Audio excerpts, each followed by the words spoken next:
November 10th, 1619. A 23-year-old mathematician serving in the Bavarian army spends the day alone in a heated room near Ulm, thinking with such intensity that his mind reaches a breaking point. That night, he experiences 3 vivid dreams that he will interpret as divine revelation, a commission from God to discover a universal method for finding truth. The young man is René Descartes, and those dreams will change the course of Western philosophy. Years later, he completes a scientific treatise that applies his revolutionary method to physics and astronomy. But in 1633, news arrives that Galileo has been condemned by the Inquisition for claiming the Earth moves around the sun.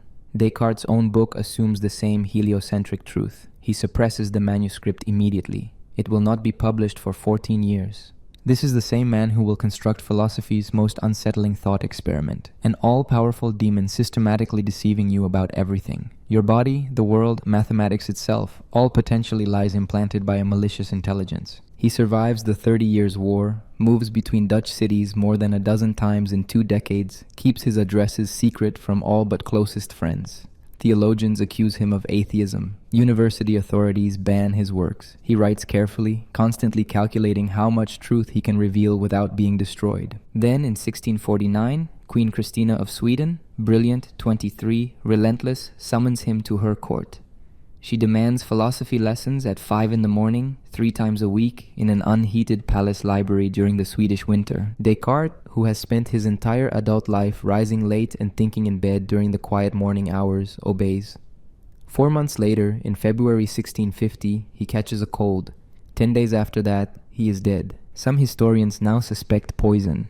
René Descartes was born on March 31st, 1596, in La Haye-en-Touraine, a small town in the Loire Valley of France. The house still stands today, a modest stone building that gives no hint of the revolutionary ideas its most famous resident would later unleash upon the world. His father, Joachim Descartes, served as a councillor in the Parliament of Brittany, a position that brought the family into the minor nobility and ensured a comfortable, if not luxurious, existence. Descartes' mother, Jeanne Brochard, died when he was just over a year old, likely from complications related to childbirth. This loss would mark him permanently. He was raised by his grandmother and a nurse, while his father spent most of his time away on judicial business.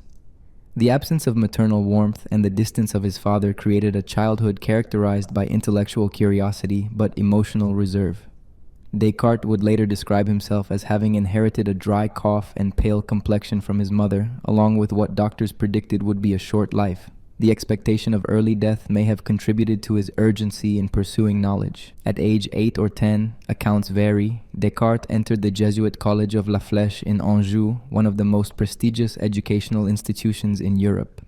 King Henry IV had founded the college in 1604, and it represented the cutting edge of Renaissance education. The Jesuits were master educators, combining classical learning with newer scientific developments. The curriculum was rigorous and comprehensive: Latin, Greek, mathematics, physics according to Aristotelian principles, metaphysics, and theology. Descartes spent approximately 8 years at La Flèche. The college made certain accommodations for his fragile health, allowing him to stay in bed late into the morning while other students rose for early prayers and lessons. This habit of morning contemplation in bed would remain with him throughout his life and would later prove crucial to his philosophical breakthroughs. The quiet hours of dawn became his most productive thinking time. The education he received was thorough but also deeply conservative. Aristotelian philosophy dominated the curriculum, presenting a worldview that had remained largely unchanged for centuries. Students learned that heavy objects fall faster than light ones, that the earth stood at the center of the universe, and that knowledge came primarily through the senses and could be organized into neat categories. The Jesuits taught these doctrines not as provisional theories, but as established truths, backed by the authority of the Church. Yet even as a young student, Descartes began to notice cracks in this edifice of certainty. He excelled in mathematics, where proofs led to undeniable conclusions. The clarity and certainty of geometric demonstration stood in sharp contrast to the endless disputes of philosophy and theology, where learned men could argue for years without resolution. He began to wonder why philosophy could not achieve the same certainty as mathematics. His teachers presented knowledge as a unified system, but Descartes saw contradictions. Ancient authorities disagreed with each other. The new astronomical observations being made with telescopes seemed to challenge traditional cosmology. The discovery of the New World had revealed peoples and customs that ancient writers never anticipated. If the ancients could be wrong about geography and natural history, what else might they have gotten wrong? Descartes also received instruction in the new developments in science. At La Flèche, he learned about Galileo's telescopic discoveries, though the full implications of heliocentrism were carefully managed by his Jesuit instructors. He studied optics, mechanics, and the rudiments of the new experimental philosophy. These subjects excited him far more than the scholastic debates about substances and accidents that filled his philosophy classes. After leaving La Flèche, Descartes went to Poitiers, where he obtained a law degree in 1616. This was expected of young men of his social class, but Descartes had no intention of practicing law. He later wrote that upon completing his formal education, he found himself embarrassed by the number of doubts and errors he had accumulated. Everything he had been taught with such confidence now seemed uncertain. He made a decision that would shape the rest of his life. He would abandon book learning and seek instruction in the great book of the world. In 1618, at age 22, he went to the Dutch Republic and enlisted in the army of Prince Maurice of Nassau. This was not as strange as it might seem. The Dutch Republic was at peace at the time, and joining the military was a common way for young gentlemen to see the world and gain practical experience. The seeds of questioning authority, planted during his years at La Flèche, were beginning to sprout. Descartes had received one of the finest educations available in Europe, yet he trusted almost none of it. He had learned to read Latin and Greek, to construct syllogisms, and to recite theological arguments, but he had not learned how to think. That education, the real education, he would have to give himself. The boy from La Haye was becoming the man who would doubt everything in order to find something certain. The journey from provincial France to philosophical revolution had begun, though neither Descartes nor anyone else yet knew where it would lead. 3 dreams that changed philosophy. On the night of November 10th, 1619, René Descartes experienced 3 dreams that would alter the course of Western philosophy. He was 23 years old, stationed in a small town near Ulm in southern Germany, where the army of Maximilian of Bavaria had set up winter quarters. Descartes had spent the day alone in a heated room, what he called a poêle, thinking intensely about mathematics and the possibility of a universal method for discovering truth. The circumstances leading to this fateful night were themselves remarkable. Earlier that year, Descartes had met Isaac Beeckman, a Dutch physician and mathematician who would become his intellectual catalyst. Beeckman challenged Descartes with mathematical problems and encouraged his ambition to unify all knowledge through mathematical reasoning. Their friendship ignited something in Descartes. He began to conceive of a comprehensive science, a method that could bring the certainty of mathematics to all fields of human knowledge. By November, Descartes had worked himself into a state of intellectual excitement bordering on exhaustion. He later wrote that he was filled with enthusiasm and discovered the foundations of a marvelous science. On that particular day, November 10th, he had been thinking with such intensity that he went to bed with his mind in turmoil, completely preoccupied with his thoughts. What happened next, he believed, was divine intervention. The first dream was terrifying. Descartes found himself walking through streets, bent over and weak, while a powerful wind pushed him toward a church where he sought refuge. He tried to greet an acquaintance but could not straighten himself, even as others nearby stood upright without difficulty. The wind spun him around several times on his left foot. Struggling against this force, he saw the college where he had studied and tried to reach it, hoping the church there might provide sanctuary. He woke from this nightmare in actual physical pain, lying on his left side, and immediately began to pray, asking God to protect him from the dream's evil effects and from any punishment his sins might deserve. He lay awake for nearly 2 hours, reflecting on good and evil before falling asleep again. The second dream arrived immediately. He heard a sharp, explosive noise that he took for thunder, and opening his eyes, he saw his room filled with sparks of fire. This had happened to him before in reality, he noted, so he was able to calm himself by opening and closing his eyes to observe whether the sparks diminished. When they did, he reassured himself and fell back asleep. The third dream was entirely different in character. This time there was no fear, only wonder. He found a book on his table, though he did not know who had placed it there. Opening it, he discovered it was a dictionary, which pleased him because he thought it might prove useful. At the same moment, another book appeared, an anthology of poetry titled Corpus Poeterum. He opened it at random, and his eyes fell upon the line, Quod vitae sectabor iter, what path shall I follow in life? A man he did not know appeared and quoted another verse to him, Est et non, which means yes and no. Descartes wanted to show him where this verse could be found in the book. He began paging through it, boasting that he knew the book's organization well, but the book kept changing in his hands. He could not find the passage. Then both the man and the books began to disappear, though the books did not entirely vanish from his imagination. Still within the dream, Descartes began to interpret what it meant. He decided that the dictionary represented all the sciences gathered together, while the poetry anthology stood for philosophy and wisdom combined. He was astonished that poets might contain more wisdom than philosophers. The verse, "What path shall I follow in life?" represented the good counsel of a wise person, or even moral theology. The yes and no of Pythagoras represented truth and falsity in human knowledge and the profane sciences. When he woke, Descartes continued this interpretation with his eyes open, extending the symbolism in elaborate detail. The first dream, he decided, showed him his past errors and the punishments they deserved. The thunder in the second dream was the spirit of truth descending to possess him. The third dream represented his future and the work he was destined to accomplish. Before dawn, he vowed to make a pilgrimage to the Italian shrine of Loreto to thank the Virgin Mary for this revelation. Modern readers might dismiss these dreams as mere neurological events triggered by stress and overwork. But in the 17th century, dreams were taken seriously as potential messages from God. Descartes was a Catholic in an age when divine revelation remained a recognized source of truth. He genuinely believed that God had chosen this method to communicate a mission to him. What matters historically is not whether God actually sent these dreams, but that Descartes believed it with complete conviction. From this night forward, he possessed an unshakable confidence in his philosophical vocation. He was not simply another thinker proposing theories open to debate. He was a man chosen by God to revolutionize human knowledge. This certainty would sustain him through decades of criticism, controversy, and danger. The three dreams of November 10, 1619, transformed an ambitious young mathematician into philosophy's most radical revolutionary. The foundation of modern philosophy, whatever its ultimate validity, rested on a night of visions that Descartes never doubted and never forgot.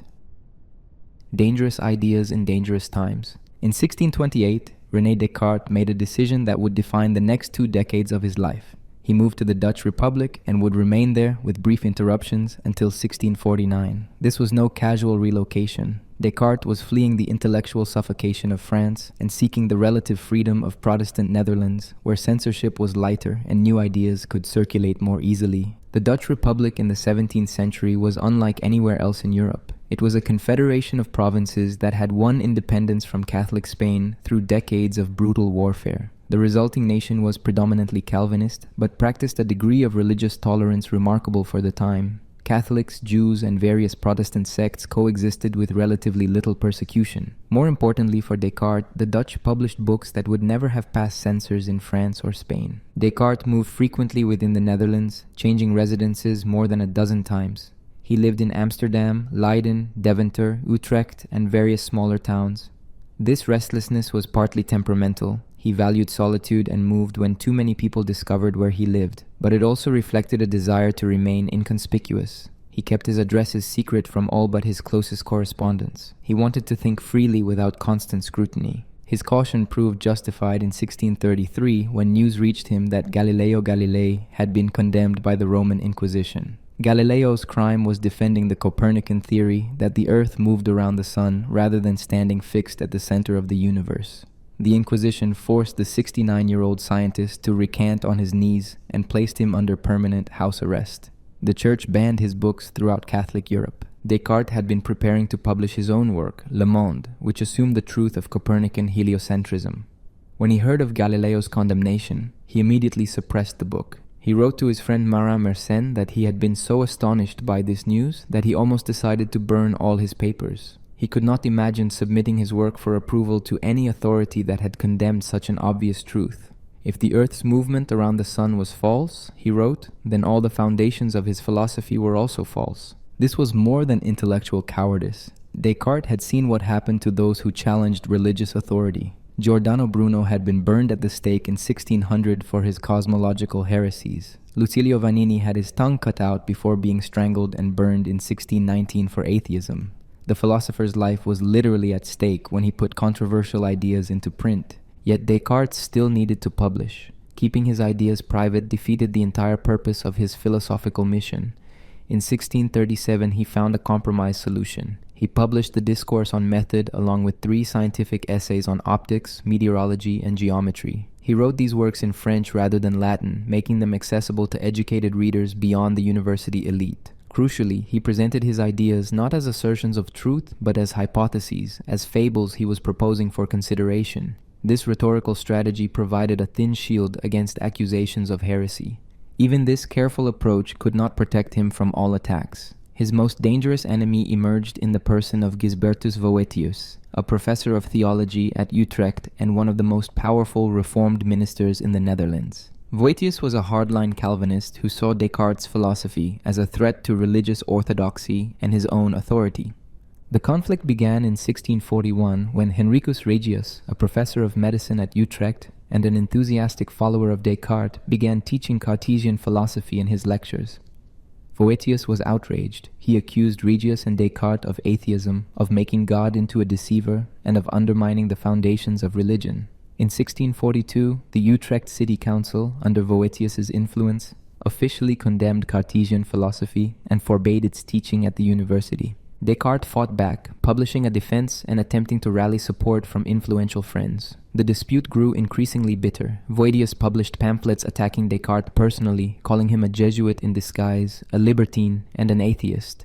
He accused Descartes of responsibility for the blasphemous views of some of his followers. Most seriously, he claimed that Descartes' method of doubt led inevitably to skepticism and the destruction of religious faith.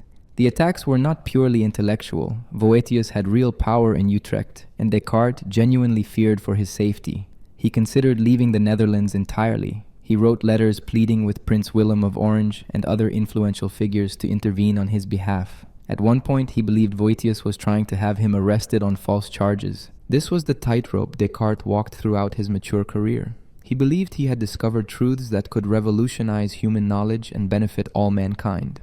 Yet stating these truths openly could bring condemnation, exile, or worse. He had to write carefully, using rhetorical strategies to soften the radical implications of his ideas. He had to cultivate powerful protectors who could shield him from his enemies. The danger was real and constant. Descartes was not paranoid to fear persecution. He was realistic. The 17th century killed philosophers whose ideas challenged established authority. The Netherlands offered more freedom than France or Italy, but that freedom had limits. Voetius and others like him had the power to destroy Descartes' reputation, suppress his books, and possibly threaten his life. This context is essential for understanding Descartes' published works. He was not freely speculating in an atmosphere of open inquiry. He was writing in code, carefully crafting his arguments to avoid giving his enemies ammunition while still conveying his revolutionary ideas to perceptive readers. Every sentence was calculated, every proof structured to minimize vulnerability. The Meditations on First Philosophy, his most famous work, includes obsequious letters to theologians at the Sorbonne precisely because Descartes needed their approval, or at least their silence. The man who doubted everything in pursuit of certain truth had to be absolutely certain of one thing: survival. His ideas could only change the world if he lived long enough to publish them. The Discourse on Method, a Manual for Thinking. In June 1637, a remarkable book appeared in the shops of Leiden without its author's name on the title page. The full title read, "Discourse on the Method of Rightly Conducting One's Reason and of Seeking Truth in the Sciences, plus the Dioptrics, Meteors, and Geometry," in which the author demonstrates the usefulness of this method. The author, though unnamed, was René Descartes, and this work would become one of the foundational texts of modern philosophy. The Discourse on Method was revolutionary before a reader opened to the first page, because it was written in French. Nearly all serious philosophical and scientific works in the 17th century appeared in Latin, the international language of scholarship. By choosing French, Descartes deliberately excluded university professors who knew only Latin, while including educated men and women who could read their native language. He was democratizing philosophy, taking it out of the universities and making it available to anyone with intelligence and curiosity. The book begins not with abstract principles but with autobiography. Descartes tells the story of his education, his disappointment with traditional learning, and his search for a better method. This personal approach was itself unusual. Philosophy was supposed to deal with universal truths, not individual experience. But Descartes understood that readers would trust him more if they knew his journey. He presents himself as an ordinary man of good sense who happened to discover a useful method for thinking. He describes his years at La Flèche, where he received an education as good as any available in Europe. Yet when he completed his studies, he found himself full of doubts. He had been taught many things, but almost none of them seemed certainly true. Philosophy consisted of disputes that had continued for centuries without resolution. The other sciences, being based on principles borrowed from philosophy, were equally uncertain. Only mathematics gave him satisfaction, because its proofs were rigorous and its conclusions undeniable. This led Descartes to a crucial insight. If a method could be found that brought the certainty of mathematics to all areas of inquiry, human knowledge could be placed on a firm foundation. The Discourse on Method presents his attempt to formulate such a method and demonstrate its usefulness through 3 sample applications. The method itself is startlingly simple, consisting of just 4 rules. First, never accept anything as true unless you know it evidently to be so. Avoid prejudice and hasty judgment. Include nothing in your conclusions except what presents itself so clearly and distinctly to your mind that you have no occasion to doubt it. Second, divide each difficulty you examine into as many parts as possible and as may be required to solve it better. Break complex problems down into simpler components that can be understood individually. Third, conduct your thoughts in an orderly fashion, beginning with the simplest and easiest to know objects and ascending little by little to knowledge of the most complex. Impose an order even on matters that do not naturally precede one another. Fourth, make complete enumerations and general reviews so thorough that you are sure of omitting nothing. Check your work systematically to avoid errors. These 4 rules sound almost trivial in their simplicity, yet Descartes claimed they were sufficient to revolutionize human knowledge. The key was in their application and in the underlying attitude they embodied. They represented a complete break with the method of authority that had dominated medieval and Renaissance education. Traditional scholarship worked by citing authorities. A claim was supported by quoting Aristotle, Galen, or scripture. Knowledge was a matter of correctly interpreting authoritative texts. Descartes swept this entire approach aside. His method cared nothing for authority. A statement was true not because Aristotle said it, but because clear reasoning demonstrated it. This was genuinely radical. The Discourse also contains some of Descartes' most famous philosophical arguments, though presented in condensed form. He describes his method of doubt, questioning everything that could possibly be doubted in order to find something absolutely certain. He arrives at "I think, therefore I am" as the unshakable foundation of knowledge. He proves, or attempts to prove, the existence of God and the real distinction between mind and body. But the philosophical content occupies only part of the Discourse. The bulk of the book consists of 3 scientific essays demonstrating the method's practical value. The dioptrics explain the nature of light and how lenses worked, crucial for improving telescopes and microscopes. The meteors covered weather phenomena like rainbows and clouds. The geometry introduced what we now call Cartesian coordinates and showed how geometric problems could be solved using algebra. These essays served a strategic purpose. Descartes knew that philosophical claims alone would not convince skeptical readers. By showing that his method produced real scientific results, tools and theories that worked in practice, he hoped to win credibility for his more abstract philosophical ideas. The message was clear. This method of thinking produced useful knowledge, not mere speculation. The Discourse deliberately adopted a modest tone. Descartes did not claim to be teaching universal truths. He presented his method as something that had worked for him and might prove useful to others. He suggested rather than insisted. This rhetorical strategy was partly caution. He remembered what had happened to Galileo, but it also reflected a deeper principle of his philosophy. Each person had to think for themselves. Descartes could show the path, but every reader had to walk it alone. The book found its audience quickly. It circulated throughout Europe, was translated into Latin despite being originally in French, and provoked intense debate. Some praised Descartes for his clarity and rigor. Others attacked him for arrogance in dismissing all previous philosophy, for dangerous innovations that threatened religion, and for various philosophical errors his critics believed they had detected. The Discourse on Method established Descartes' reputation and became the gateway through which thousands of readers entered his philosophical system. Its 4 rules, simple enough for anyone to understand, contained within them the explosive idea that each individual mind, using reason properly, could discover truth without depending on tradition or authority. In an age of religious wars fought over competing claims to authority, this idea was both liberating and dangerous. Descartes had written a manual for thinking that assumed thinking was something everyone could and should do for themselves. The implications would ripple through European culture for centuries. Doubting everything, the method of systematic skepticism. Descartes' method of doubt represents one of the most radical intellectual experiments in history. He proposed to doubt everything, absolutely everything, that could possibly be doubted in order to discover whether anything remained that could not be doubted. This was not the doubt of ordinary skepticism, the resigned shrug that says we cannot really know anything. This was doubt as a tool, doubt as a method for finding certainty. The motivation behind this extreme project was simple. Descartes wanted to rebuild human knowledge on absolutely firm foundations, but he recognized that the building materials were contaminated. Everything he had been taught might be false. Everything he believed might be mistaken. How could he construct certain knowledge using uncertain materials? The solution was to discard everything doubtful and see what remained. He began with the most obvious source of knowledge, the senses. Everything we know about the external world, we learn through seeing, hearing, touching, tasting, and smelling. Yet the senses sometimes deceive us. Towers that appear round from a distance prove to be square when we approach them. Straight sticks look bent when partially submerged in water. In dim light, we mistake one person for another. If the senses deceive us sometimes, how can we trust them completely? A natural response would be to say that while senses deceive in special circumstances, they are reliable under normal conditions. We can tell when viewing conditions are poor and correct for sensory distortions. But Descartes pushed further. How do you know, he asked, that you are not dreaming right now?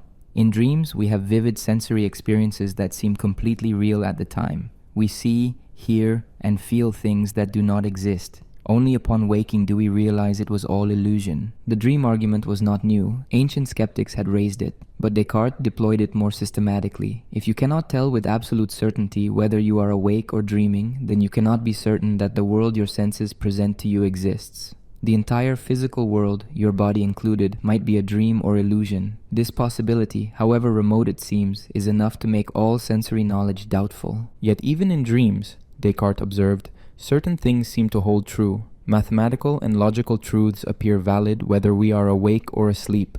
2 plus 2 equals 4 in dreams, just as it does in waking life. A triangle has 3 sides whether it exists physically or only in imagination.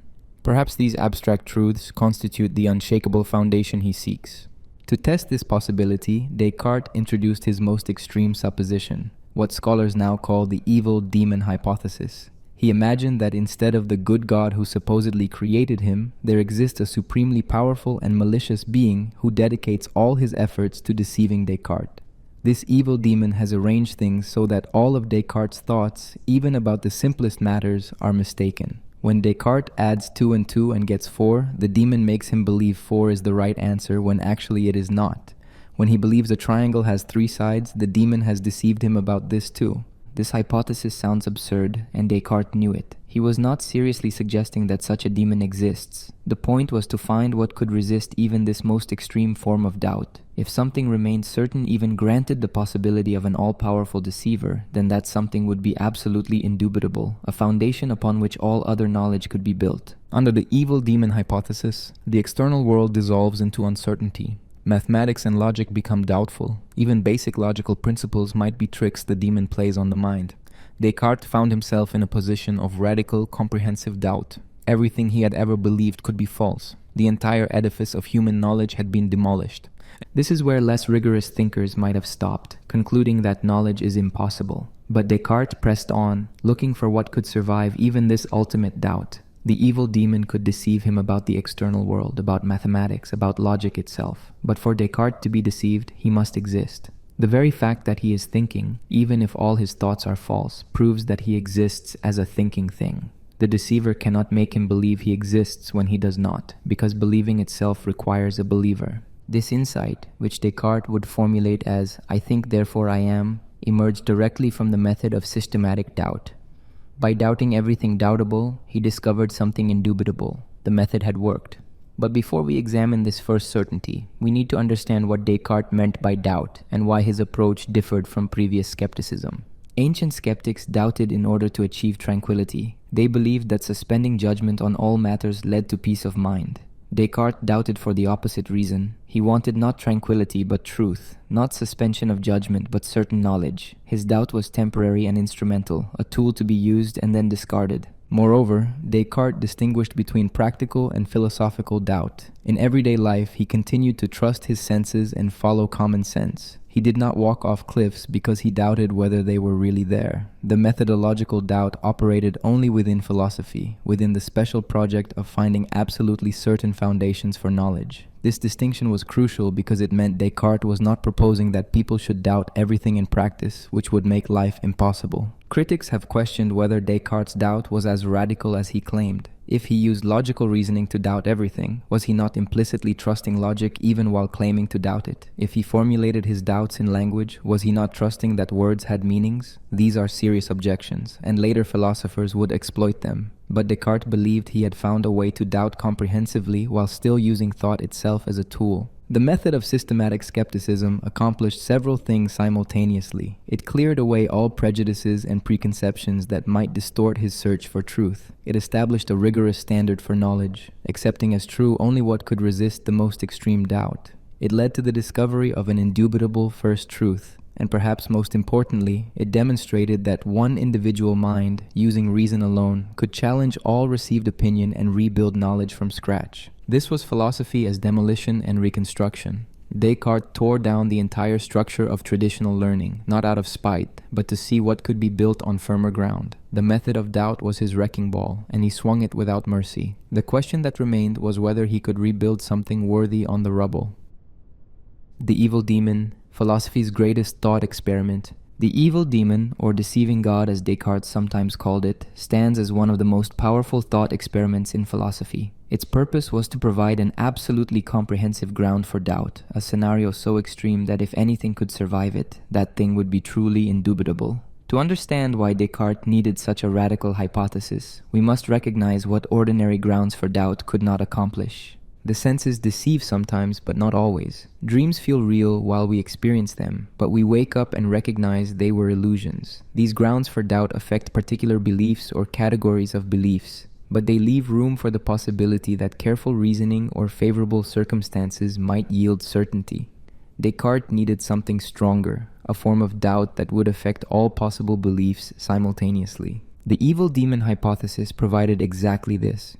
Imagine, Descartes proposed, that God is not the supremely good and truthful being we believe in, or at least that we suspend judgment about God's nature for now. Instead, suppose there exists a supremely powerful and clever being whose sole purpose is to deceive you. This being controls all your experiences and thoughts. It feeds you false sensory data, makes you believe mathematical truths that are actually false, and generally ensures that everything you think is wrong. The demon is not limited in power or cunning. It can manipulate your thoughts directly, not just your sensory experiences. When you perform a mathematical calculation and arrive at an answer, the demon can make that answer feel certain, even though it is wrong. When you recall a memory, the demon may have implanted a false memory.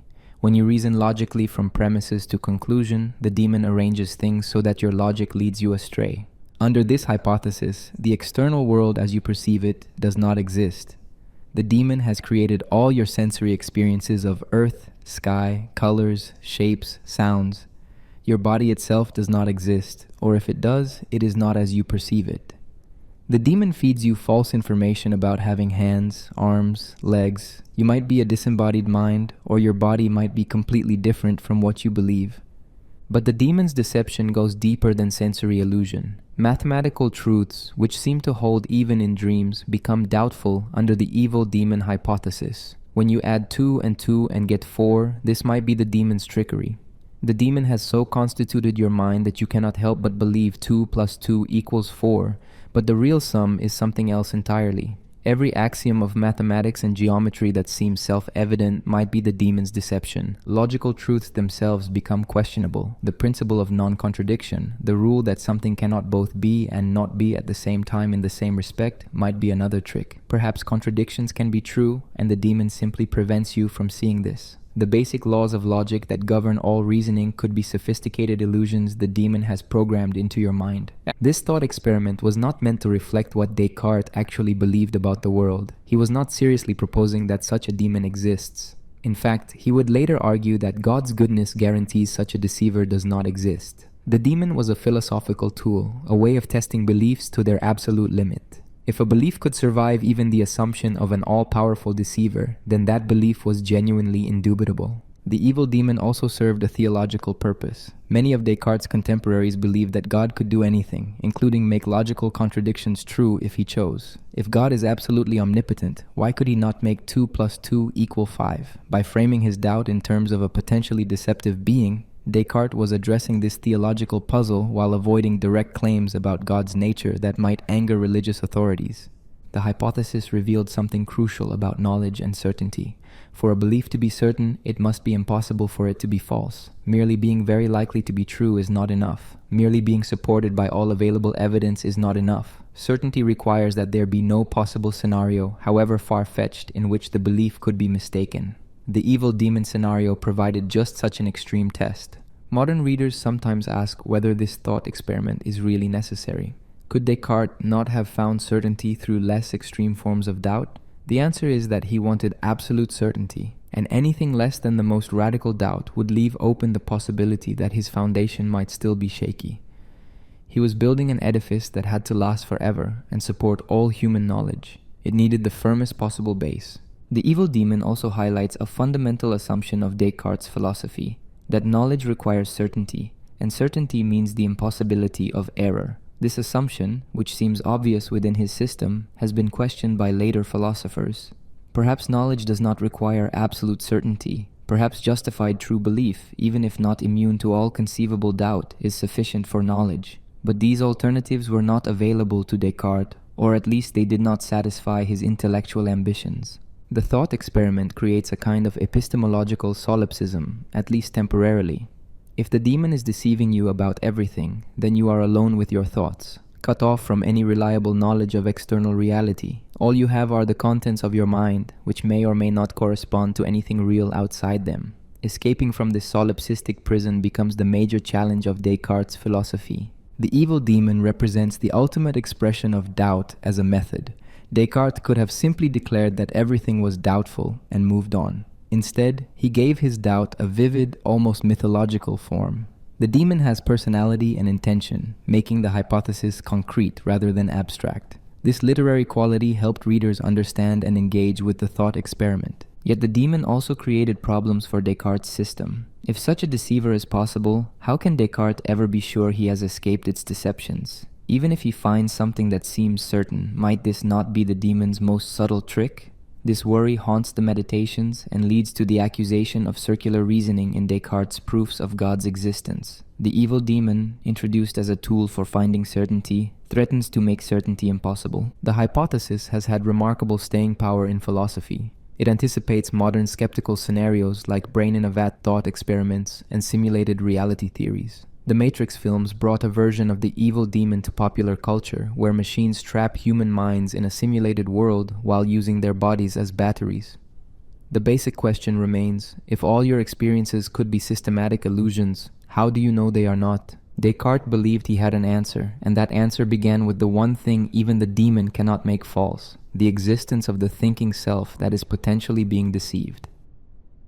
I think, therefore I am, the unshakable foundation.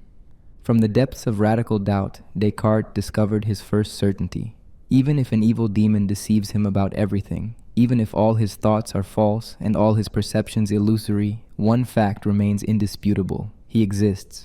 For him to be deceived, he must exist. For him to think, even to think falsely, he must exist. The very act of doubting proves the existence of the doubter.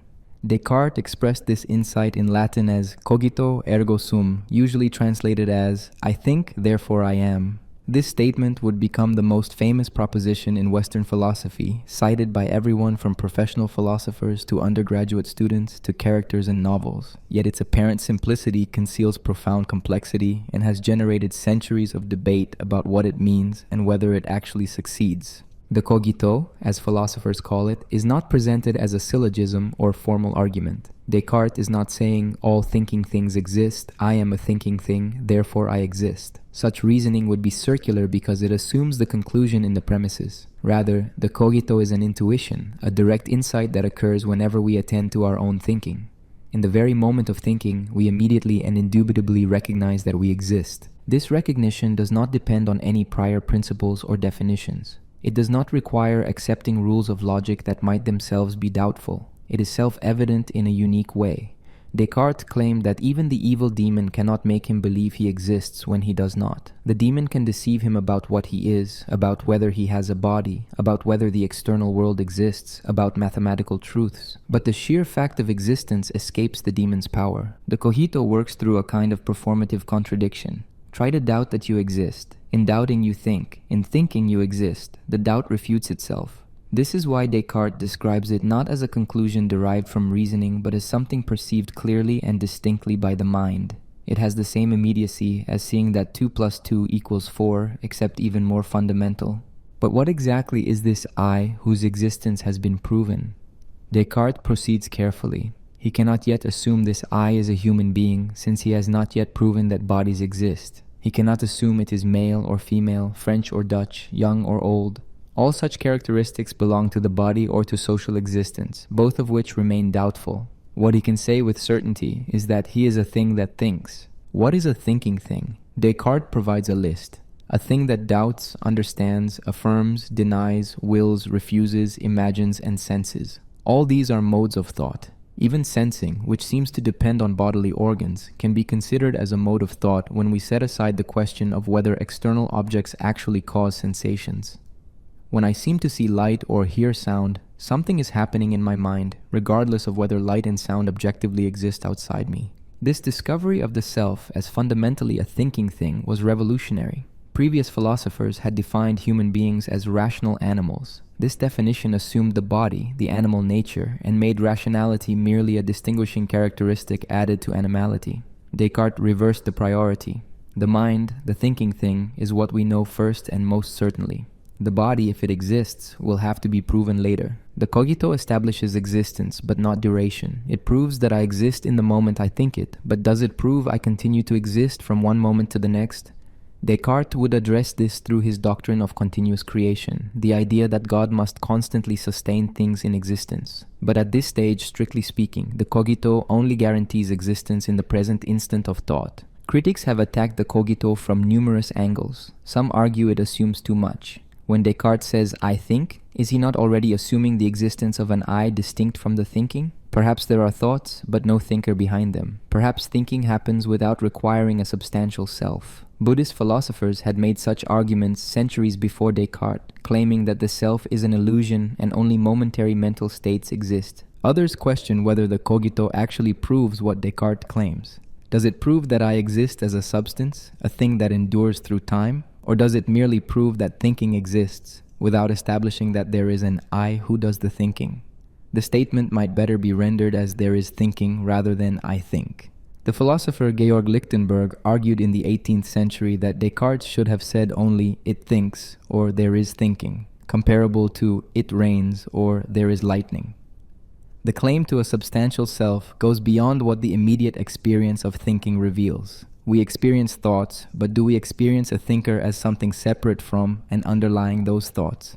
Other critics focused on whether the cogito can serve as a foundation for knowledge. Even if it proves Descartes exists as a thinking thing, how does this help establish anything else? He remains trapped in his own mind, aware only of his thoughts. The gap between subjective certainty and objective knowledge remains as wide as ever. Proving his own existence does not prove the existence of anything external to his mind. Descartes was aware of some of these problems. He knew the cogito alone was insufficient. It proved one fact, his existence as a thinking thing.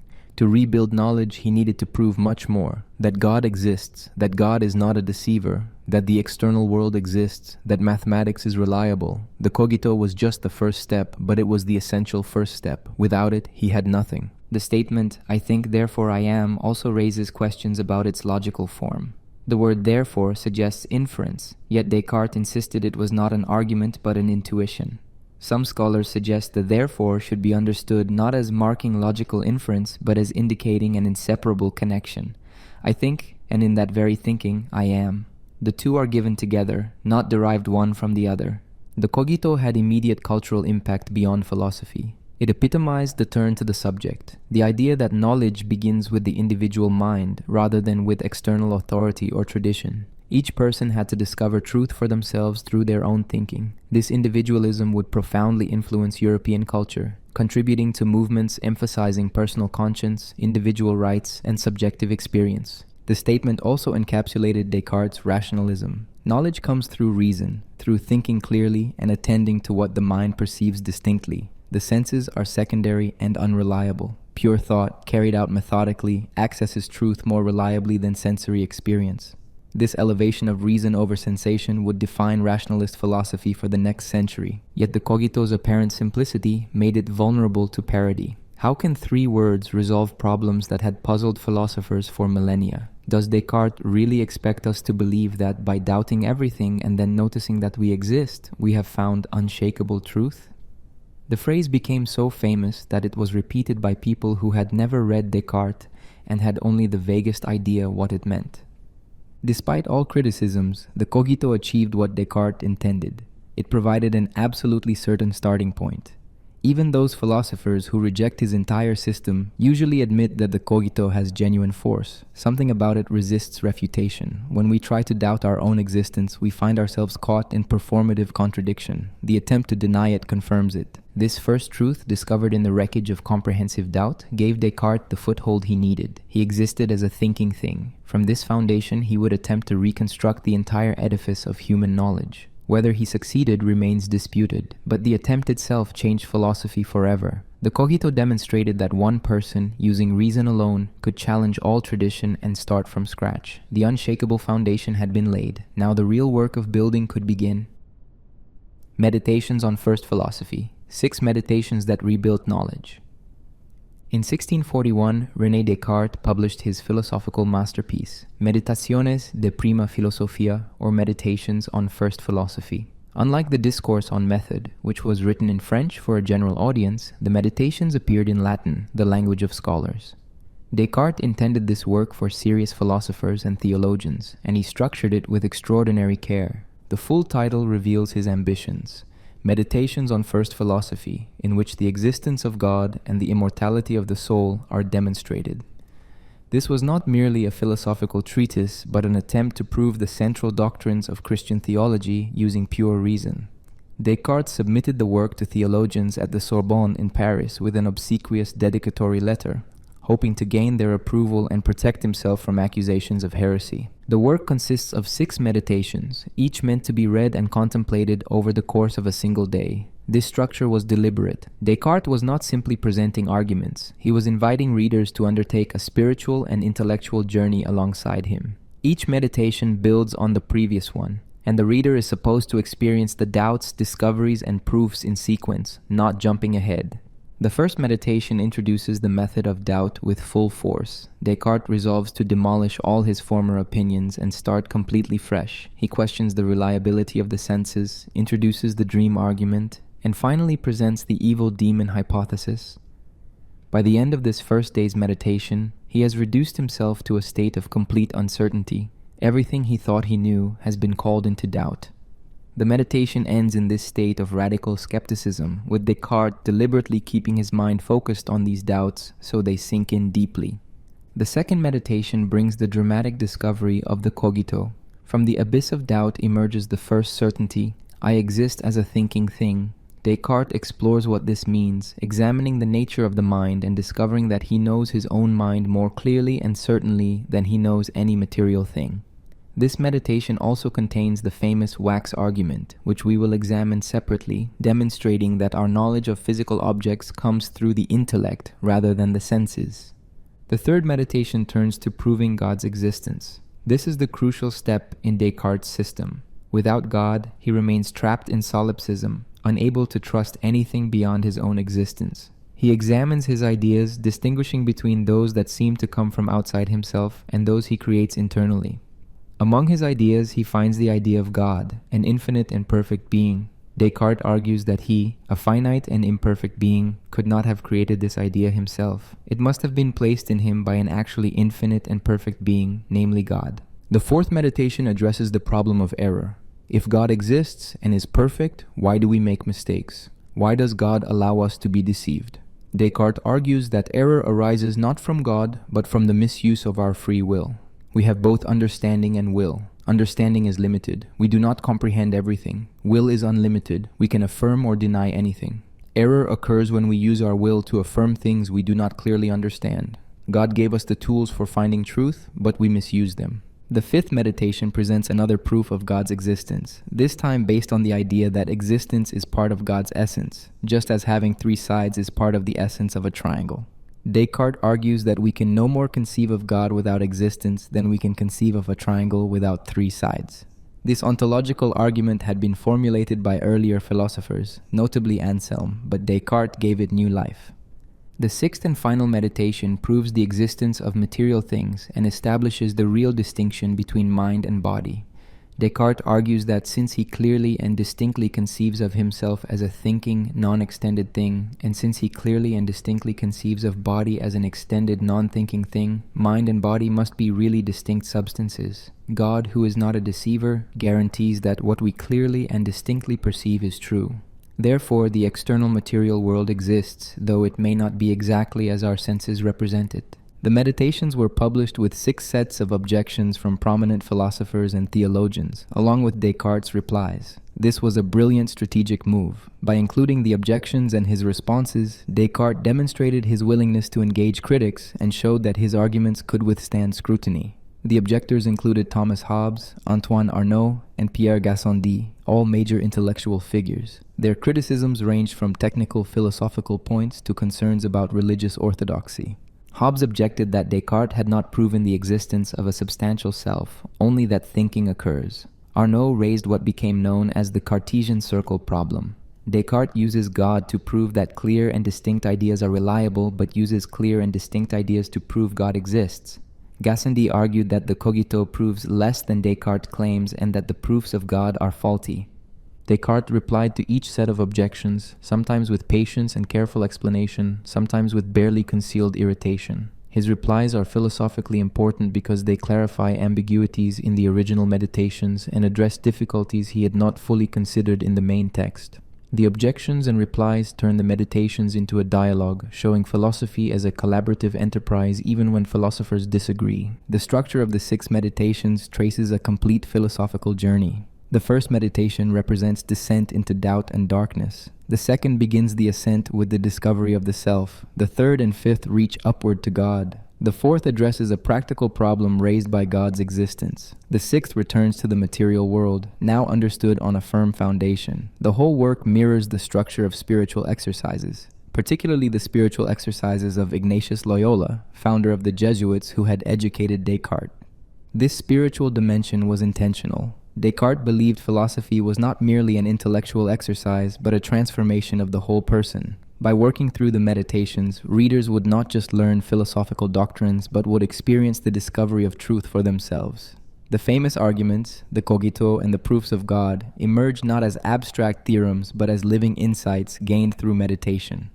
The meditations immediately became one of the most discussed philosophical works in Europe. Universities debated its arguments. Theologians examined its religious implications. Cartesian philosophy developed into a movement with devoted followers and fierce opponents. The work demonstrated that a single individual, using reason methodically, could challenge 2,000 years of philosophical tradition and propose an entirely new foundation for knowledge. Yet the meditations also revealed problems that would haunt Descartes' philosophy. The reliance on God to guarantee truth seemed to make all knowledge depend on theology. The mind-body dualism created puzzles about how two utterly different substances could interact. The standard of clear and distinct perception as the criterion of truth raised questions about whose perceptions counted as clear and distinct. These difficulties did not diminish the work's historical importance. The meditations defined the problems that subsequent philosophy would have to address. Even those who rejected Descartes' solutions had to contend with his formulation of the problems. The 6 meditations that rebuilt knowledge from the ground up became required reading for anyone seriously interested in philosophy. They remain so today, over 3.5 centuries after their publication, testament to their enduring power and relevance.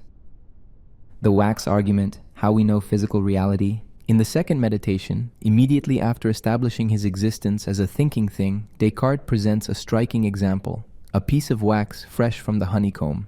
This example, known as the wax argument, was designed to show that our knowledge of material objects comes not from the senses but from the intellect alone. The argument is brief, occupying only a few paragraphs, but its implications are profound. Descartes describes the wax in detail.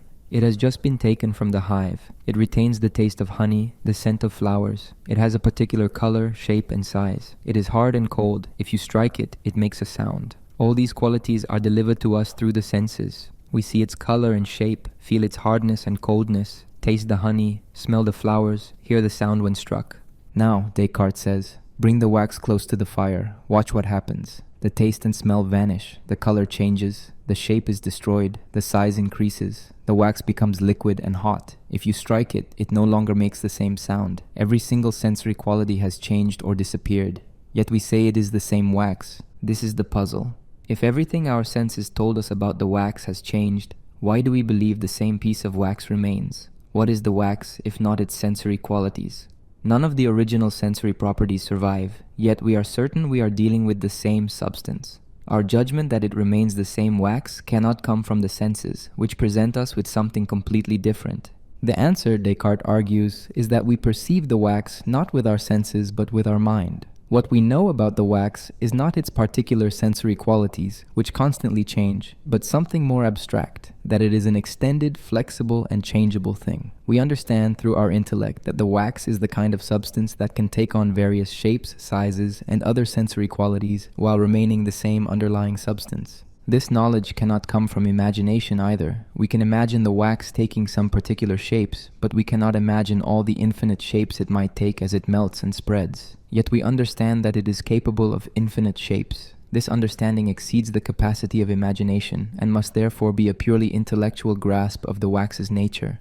The wax argument supports Descartes' central claim that mind is better known than body. We know our own minds immediately and with certainty through the cogito. We know material things only mediately, through intellectual understanding that goes beyond and corrects what the senses deliver.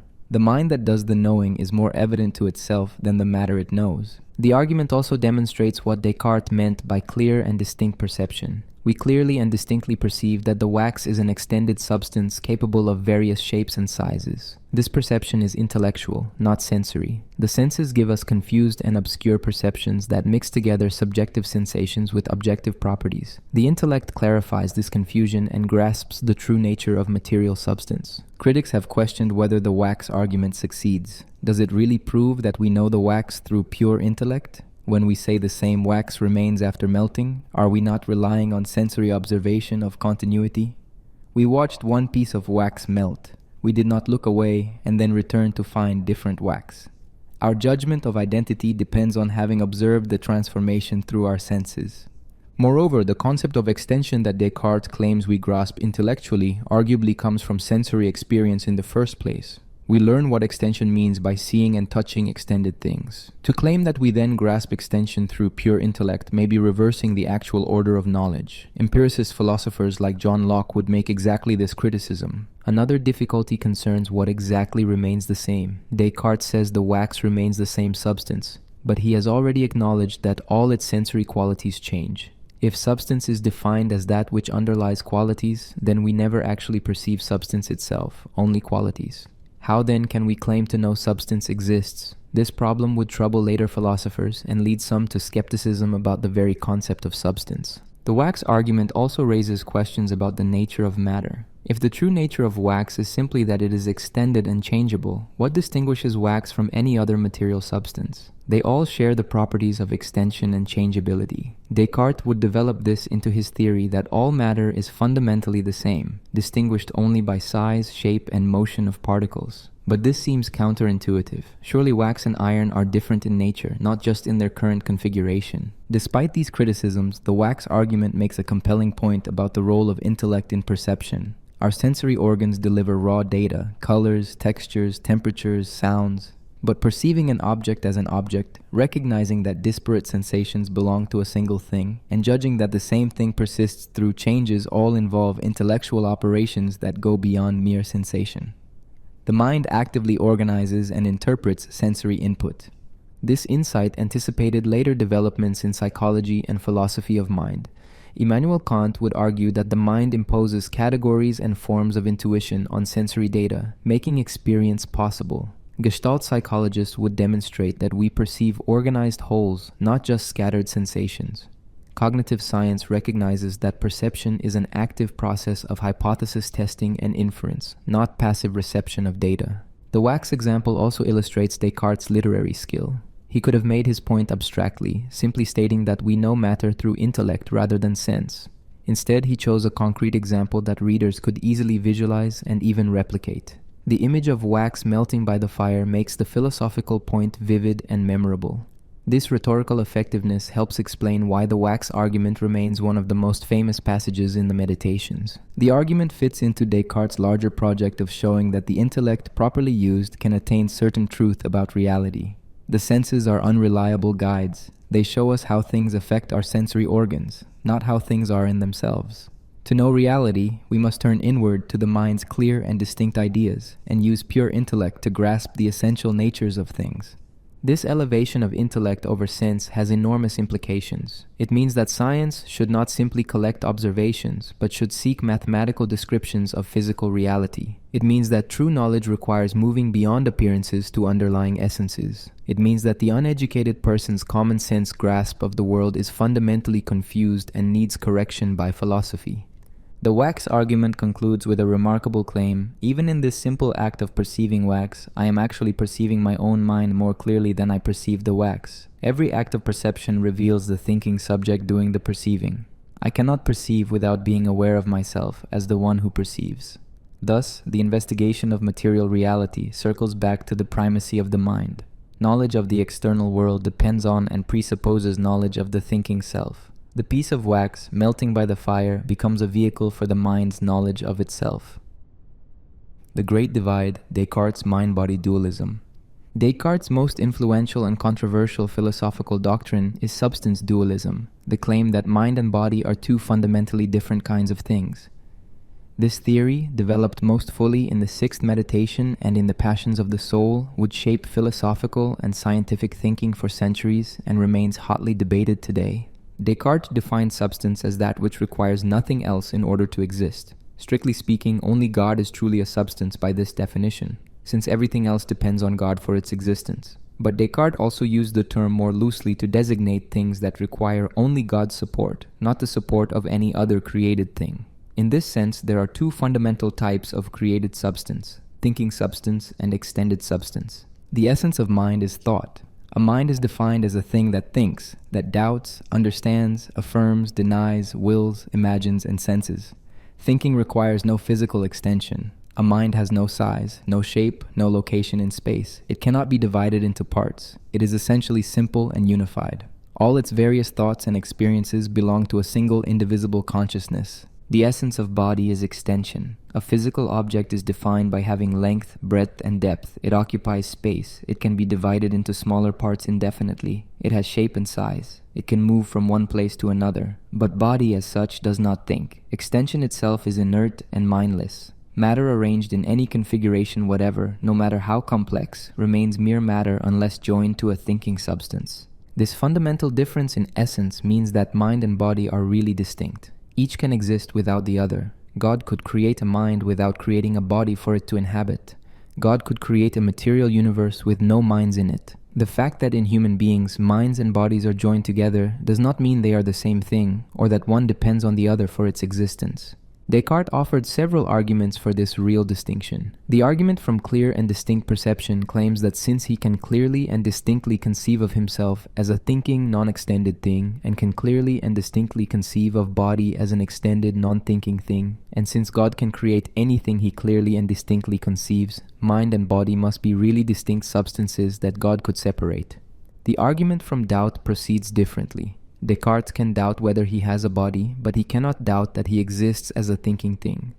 Therefore, he as a thinking thing cannot be identical with his body. If they were identical, anything true of one would be true of the other, but it is not true that his body is indubitable, while it is true that his existence as a thinking thing is indubitable. Therefore, they are not identical. The argument from divisibility notes that all bodies are divisible into parts. His body can lose limbs or organs and remain a body, but his mind is indivisible. He cannot separate his faculty of willing from his faculty of understanding, as though they were parts. All mental operations belong to one unified consciousness. Since body is divisible and mind indivisible, they must be different kinds of substance. These arguments for mind-body dualism immediately generated objections. Critics pointed out that the argument from clear and distinct perception assumes that our conceptions accurately reflect metaphysical possibilities. Perhaps we can conceive of mind without body because our conception is inadequate, not because they are actually separable.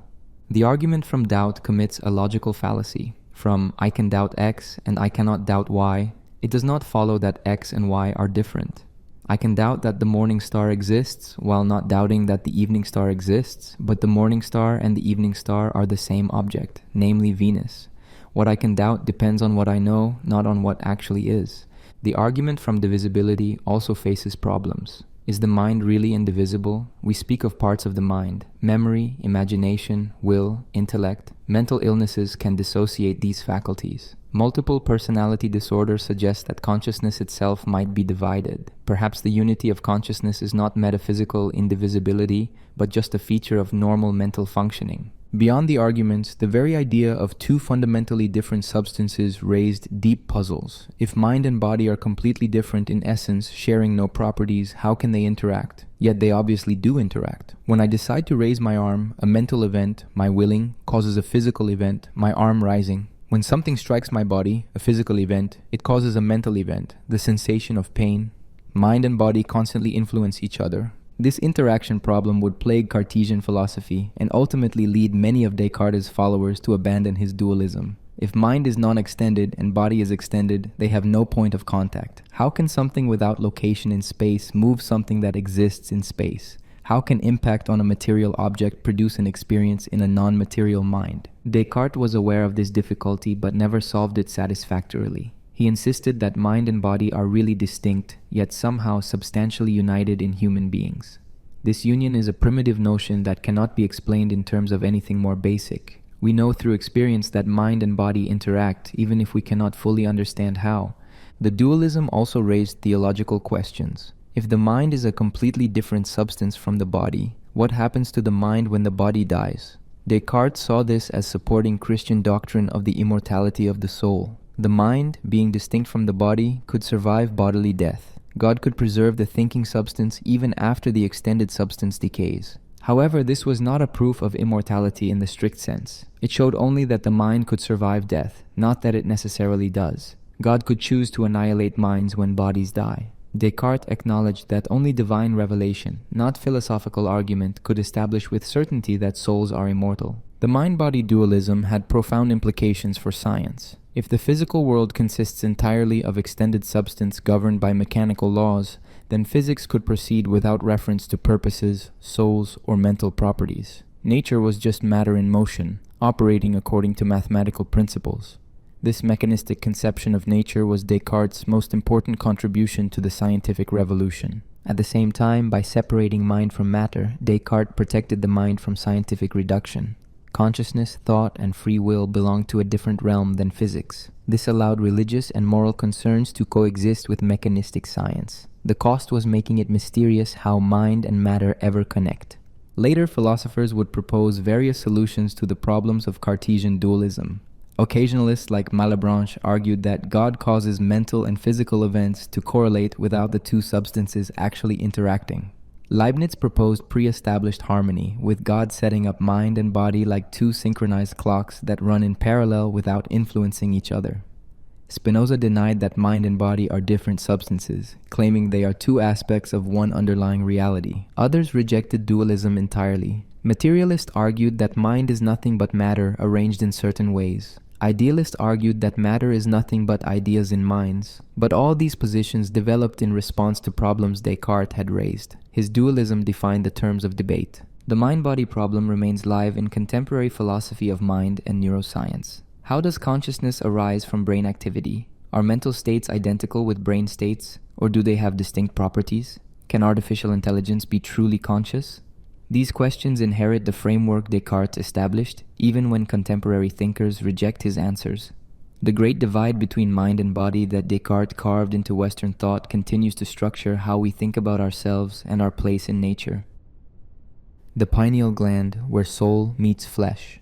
Having established that mind and body are completely different substances, Descartes faced an unavoidable question. If they are so fundamentally different, how and where do they interact? His answer would become one of the most peculiar aspects of his philosophy. They interact in a tiny gland located at the center of the brain, the pineal gland. Descartes was not merely speculating. He had conducted careful anatomical studies, dissecting animal brains and examining their structure. He needed to find some physical location where the immaterial soul could interface with the material body, and the pineal gland seemed to him the perfect candidate for several reasons. First, the pineal gland appeared to be the only part of the brain that was not duplicated. The brain has two hemispheres, and most structures exist in pairs, one on each side. The eyes are two, the ears are two, the cerebral hemispheres are two, but the soul is unitary and indivisible. How could a single, unified consciousness interact with a double structure? The pineal gland, situated along the midline of the brain and apparently singular, solved this problem. Second, the pineal gland is located deep within the brain, suspended near the center. Descartes believed this central position was ideal for receiving information from all the sense organs and sending commands to all parts of the body. Sensory nerves, he thought, ultimately transmitted their signals to this central point where the soul could perceive them. Motor commands from the soul could radiate outward from this same central location. Third, the pineal gland seemed to have no other obvious function. Unlike the cerebral hemispheres, which clearly played a role in higher functions, or the cerebellum, which seemed involved in motion, the pineal gland's purpose was mysterious. This made it a plausible candidate for the special function of mind-body interaction. Descartes developed an elaborate theory of how this interaction worked. He believed that the body was filled with a subtle fluid called animal spirits. These were not spirits in the supernatural sense, but extremely fine material particles that flowed through hollow nerves throughout the body. When external objects affected the sense organs, they caused vibrations that transmitted through the nerves to the brain, carried by these animal spirits. The animal spirits flowing from various parts of the body converged on the pineal gland. The soul, united with this gland, perceived the patterns in the flow of animal spirits and thereby gained sensory knowledge of the external world. A particular pattern of movement in the spirits indicated the presence of red color. Another pattern indicated heat. The soul read these patterns the way we might read a book, interpreting physical signals as meaningful information. In the opposite direction, when the soul willed to move the body, it somehow caused the pineal gland to tilt or move in specific ways. These movements redirected the flow of animal spirits, channeling them into the appropriate nerves leading to the muscles. The spirits would flow into the muscles, causing them to contract and produce bodily movement. Thus, mental volition produced physical action through the mediation of the pineal gland. The pineal gland could also move on its own, independently of the soul's will, in response to the flow of animal spirits. This explained automatic bodily responses, reflexes that happen without conscious decision. If you touch something hot, your hand jerks away before you consciously decide to move it. The heat causes animal spirits to flow in a pattern that mechanically tilts the pineal gland, redirecting spirits to the muscles that pull your hand back. This theory was ingenious but faced immediate problems. The most obvious difficulty was that Descartes had not actually explained how mind-body interaction works. He had merely specified a location where it supposedly occurs. Saying that the soul moves the pineal gland does not explain how something non-physical can move something physical. The problem of interaction remains even if we know where the interaction happens. Princess Elizabeth of Bohemia, one of Descartes' most penetrating critics, pressed this point relentlessly in her correspondence with him. If the soul is entirely non-extended, having no location or physical properties, how can it exert force on a material object?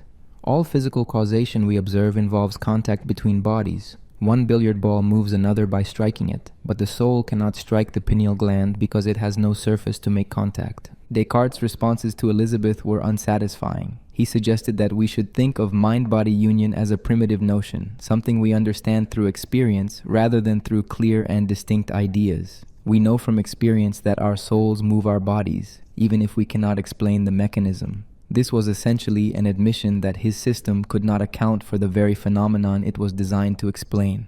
Modern neuroscience has thoroughly discredited Descartes' specific claims about the pineal gland.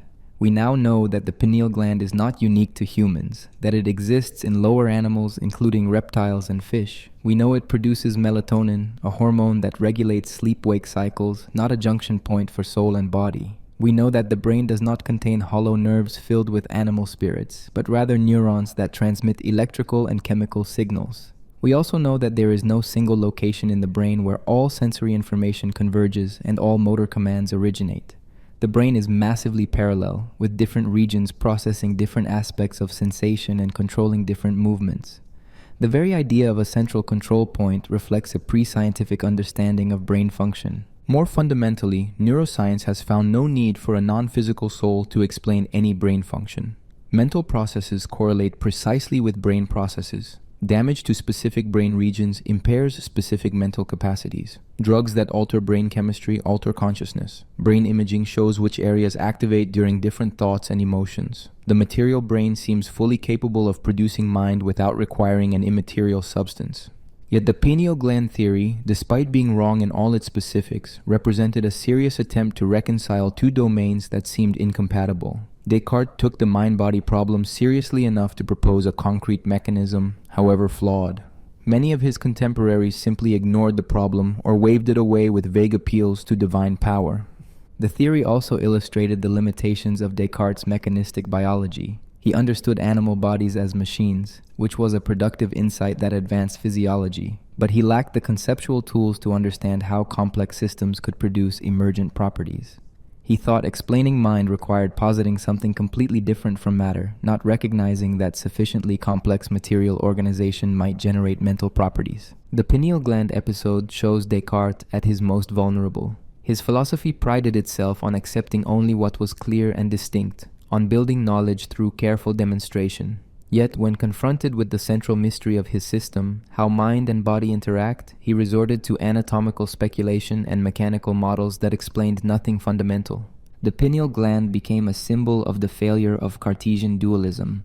If the best answer to how mind and body interact is to point to a small gland and admit we do not really understand what happens there, the entire dualist framework appears questionable. Later philosophers would abandon the pineal gland theory while grappling with the deeper problem it tried to solve. Ironically, Descartes' error about the pineal gland may have been fortunate for the development of neuroscience. By focusing attention on the brain as the seat of mental functions, even with a mistaken theory of how it worked, he helped establish the brain rather than the heart as the primary object of study for understanding the mind. Ancient theories had placed thought in the heart or distributed it throughout the body. Descartes' insistence on the brain as the locus of mind-body interaction, wrong though his specifics were, pointed science in the right direction. The pineal gland remains a curious footnote in the history of philosophy, a reminder that even the greatest thinkers can be spectacularly wrong when they venture beyond their evidence. Yet it also testifies to Descartes' willingness to follow his theories to their logical conclusions and attempt concrete explanations rather than hiding behind abstractions. Where soul meets flesh, Descartes proposed, is in a pineal gland moved by animal spirits. He was wrong, but he tried to answer a question many philosophers preferred to avoid. Princess Elizabeth's challenge, the problem Descartes never solved. In 1643, René Descartes received a letter that would prove more troublesome than all the objections from professional philosophers. The letter came from Princess Elizabeth of Bohemia, a remarkable woman whose intelligence and philosophical acumen would expose the fatal weakness in Cartesian dualism. Her challenge to Descartes revealed a problem that he never solved and that would haunt philosophy for centuries. Elizabeth was born in 1618 into European royalty, but lived a life marked by exile and misfortune. Her father, Frederick V, briefly held the throne of Bohemia before being defeated in the opening stages of the 30 Years' War. The family fled to the Netherlands, where Elizabeth grew up in exile. She received an exceptional education, mastering multiple languages and studying mathematics, philosophy, and science. She never married, dedicating herself to intellectual pursuits and eventually becoming abbess of a Protestant convent. When Elizabeth was 25, she read Descartes' Meditations and was both impressed and troubled. She understood the arguments better than most professional philosophers, but she immediately saw a critical problem. She wrote to Descartes requesting clarification and thus began a philosophical correspondence that would last until Descartes' death. Elizabeth's fundamental question was deceptively simple. How can an immaterial soul move a material body? Descartes claimed that mind and body are completely different substances. Mind is thinking and non-extended. Body is extended and non-thinking. They share no properties. Yet somehow, when I will to raise my arm, my immaterial will causes my material arm to move. How is this possible? She pressed the point with precision. All physical causation that we observe involves contact between bodies. One object moves another by pushing or pulling it. This requires both objects to be extended and to occupy space. But if the soul is entirely non-extended, it cannot make contact with anything. It has no surface to push against. It exists nowhere that it could touch the body. How then can it exert any force? Descartes had claimed that the soul acts on the body through the pineal gland, but this, Elizabeth noted, merely relocates the problem without solving it. Whether the soul acts on the whole body or just on one small gland, the question remains, how can something without extension act on something extended? She offered Descartes a choice. Either he must admit that the soul is extended, in which case it is not truly different in nature from body, or he must explain how something non-extended can cause motion in something extended. The first option abandons dualism. The second requires explaining what seems impossible. Descartes' reply was telling. He distinguished three primitive notions that humans possess: the notion of body alone, the notion of soul alone, and the notion of the union of soul and body. Each of these is known in its own way. We understand body through extension and the laws of mechanics. We understand soul through consciousness. We understand the union of soul and body through everyday experience. The mistake, Descartes suggested, is trying to understand mind-body interaction using concepts appropriate to body alone. We should not think of the soul acting on the body the way one physical object acts on another. The union of soul and body is a fundamental fact that we know directly through living as embodied minds. We know through experience that our thoughts move our bodies, even if we cannot explain this in mechanical terms. This response was philosophically unsatisfying, and Elizabeth knew it. Descartes was essentially admitting that his system could not explain mind-body interaction. He was asking Elizabeth to accept it as a brute fact, known through experience but inexplicable in principle. This contradicted his entire philosophical method, which demanded clear and distinct understanding of all truths. Elizabeth continued to press. If mind-body union is a primitive notion known through experience, why should we accept Descartes' claim that mind and body are really distinct substances? Our experience is of being an embodied mind, not of being a soul temporarily and mysteriously connected to a body. Perhaps experience teaches us that mind and body are fundamentally united, not fundamentally separate. She also raised practical concerns. If the soul can be affected by the body, as clearly it can when illness affects our thoughts or wine clouds our judgment, does this not suggest that soul depends on body more than Descartes admitted? If bodily states determine mental states, how is the soul really independent? Descartes tried various responses over the course of their correspondence. He suggested that the soul is present throughout the body, not just in the pineal gland. He emphasized that mind-body union, though mysterious, is not contradictory. He argued that we should trust our clear and distinct perceptions, even when we cannot explain everything. None of these responses satisfied Elizabeth, and historians agree that she had identified a genuine flaw in Cartesian dualism. The problem of interaction is not a minor difficulty, but a fundamental contradiction in the system. If mind and body are as different as Descartes claimed, interaction between them should be impossible. Yet interaction obviously occurs. Therefore, either they are not as different as Descartes claimed, or something is deeply wrong with his entire framework. Later Cartesians proposed various solutions. Nicolas Malebranche developed occasionalism, the theory that God causes mental and physical events to correlate without the two substances actually interacting. When I will to raise my arm, God, observing this mental event, causes my arm to rise. There is no direct causation from mind to body. God mediates every apparent interaction. This solution preserved dualism, but at an enormous cost. It made God into a cosmic micromanager, constantly intervening to coordinate mind and body. Every sensation, every bodily movement required direct divine action. This seemed to reduce created substances to mere occasions for God's activity, undermining their reality as independent substances. Gottfried Wilhelm Leibniz proposed pre-established harmony. God created mind and body like two perfectly synchronized clocks. They appear to interact because God programmed them to run in perfect parallel, but they do not actually affect each other. When I will to raise my arm, my body was already programmed from creation to raise the arm at precisely that moment.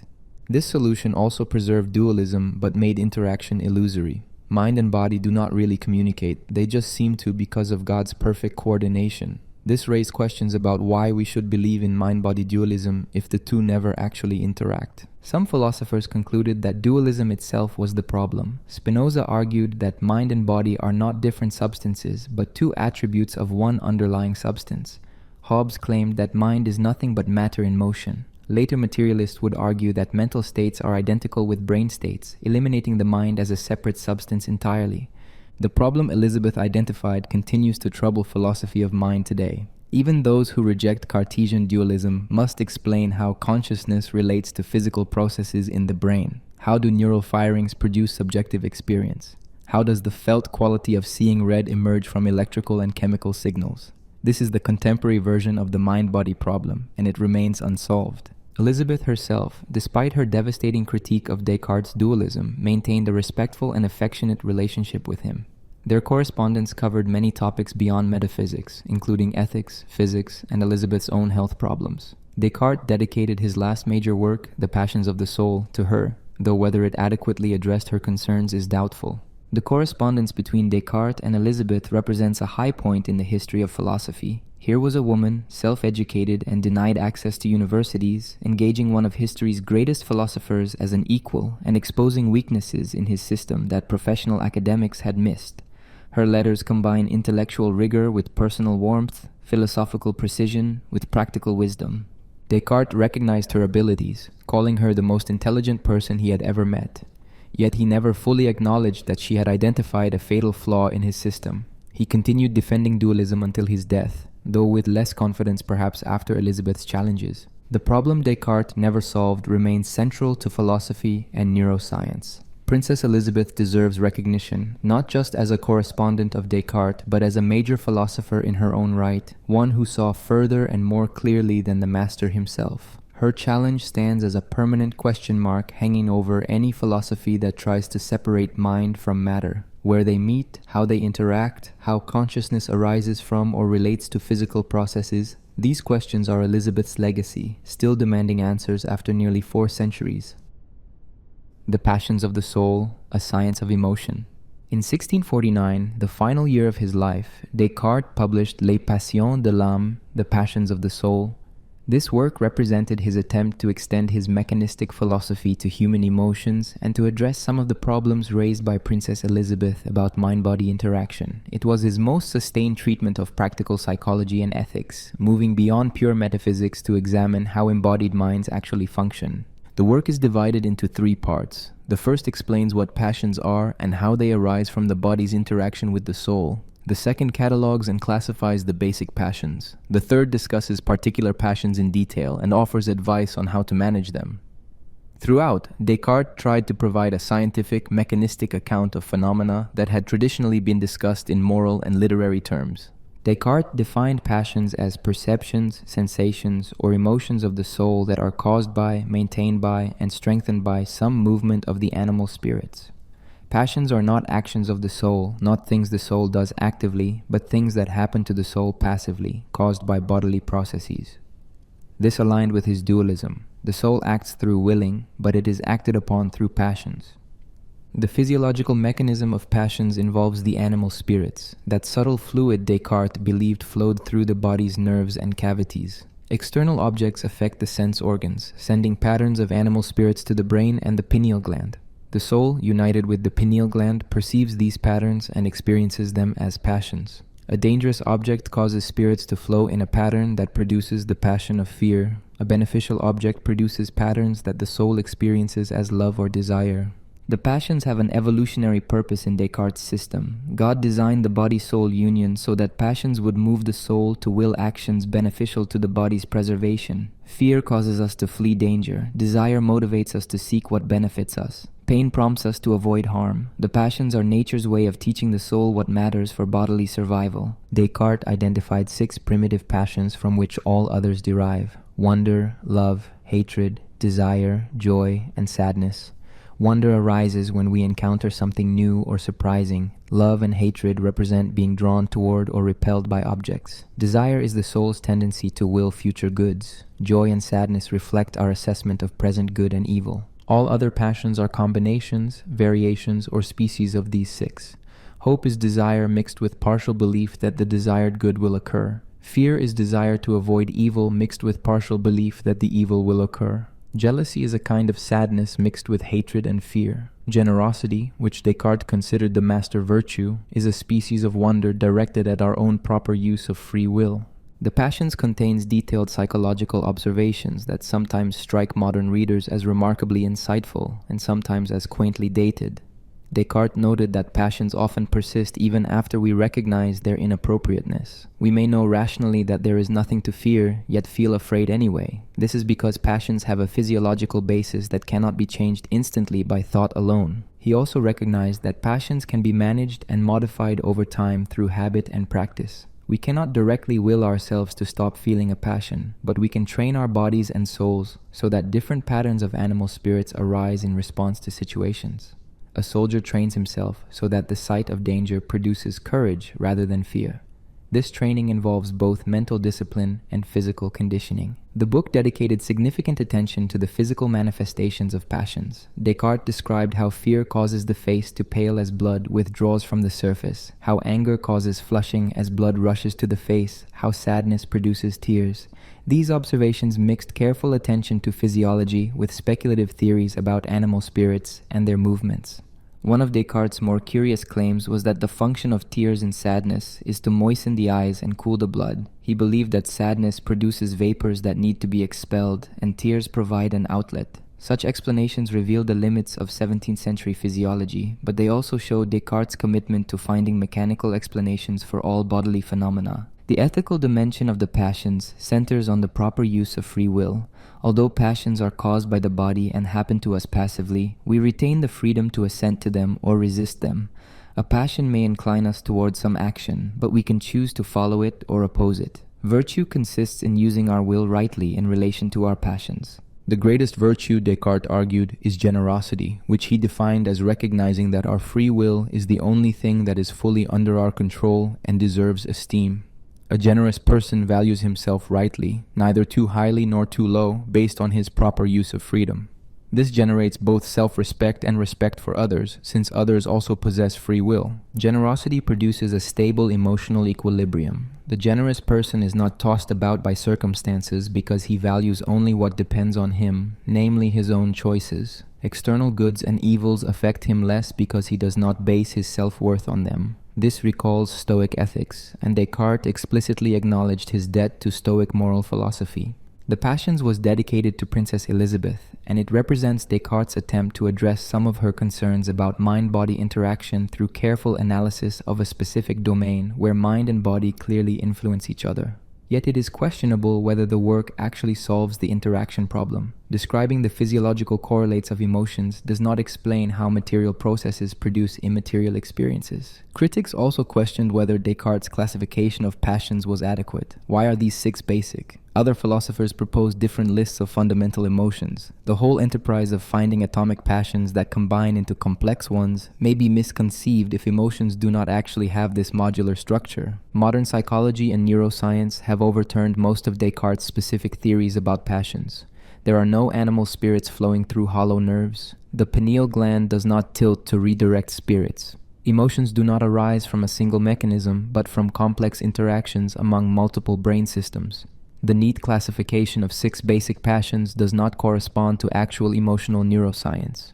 Yet some of Descartes' insights remain valuable. He recognized that emotions have both physiological and conscious aspects. He understood that we cannot simply will our emotions away, but must work with them through practice and habit. He saw that emotions serve adaptive functions, preparing us to respond to our environment.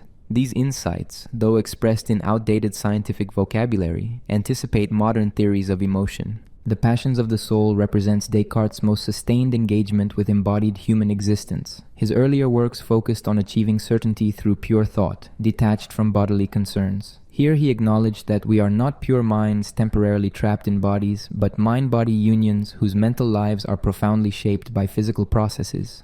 The passions arise at the intersection of mind and body, that mysterious junction point his philosophy never fully explained.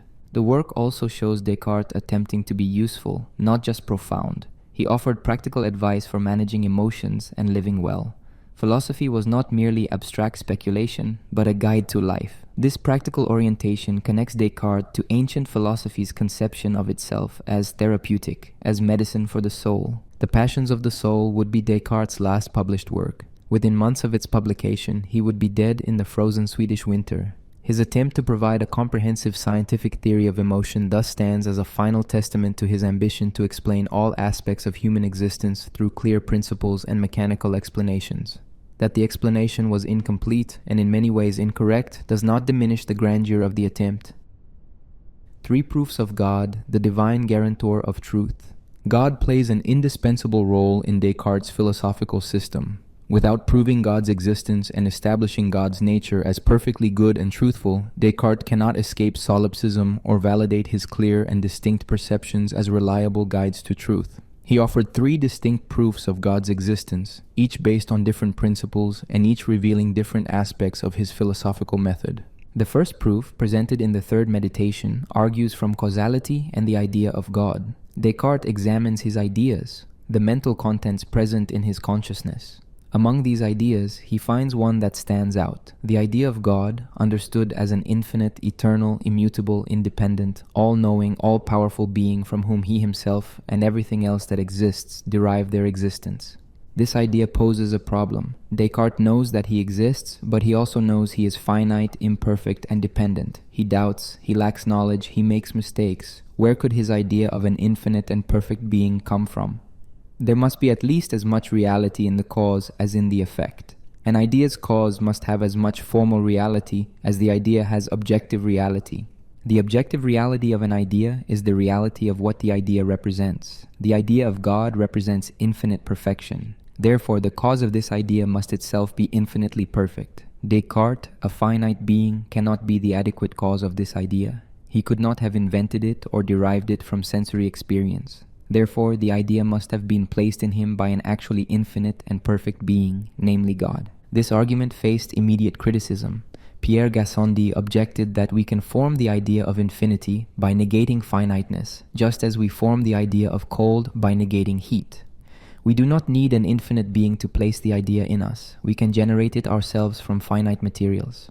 Descartes replied that the idea of infinity is not merely the negation of the finite, but a positive idea that is actually prior to our idea of the finite. We recognize our own finitude only by comparison with the infinite. The second proof appears in both the third and fifth meditations, and argues from Descartes' own continued existence.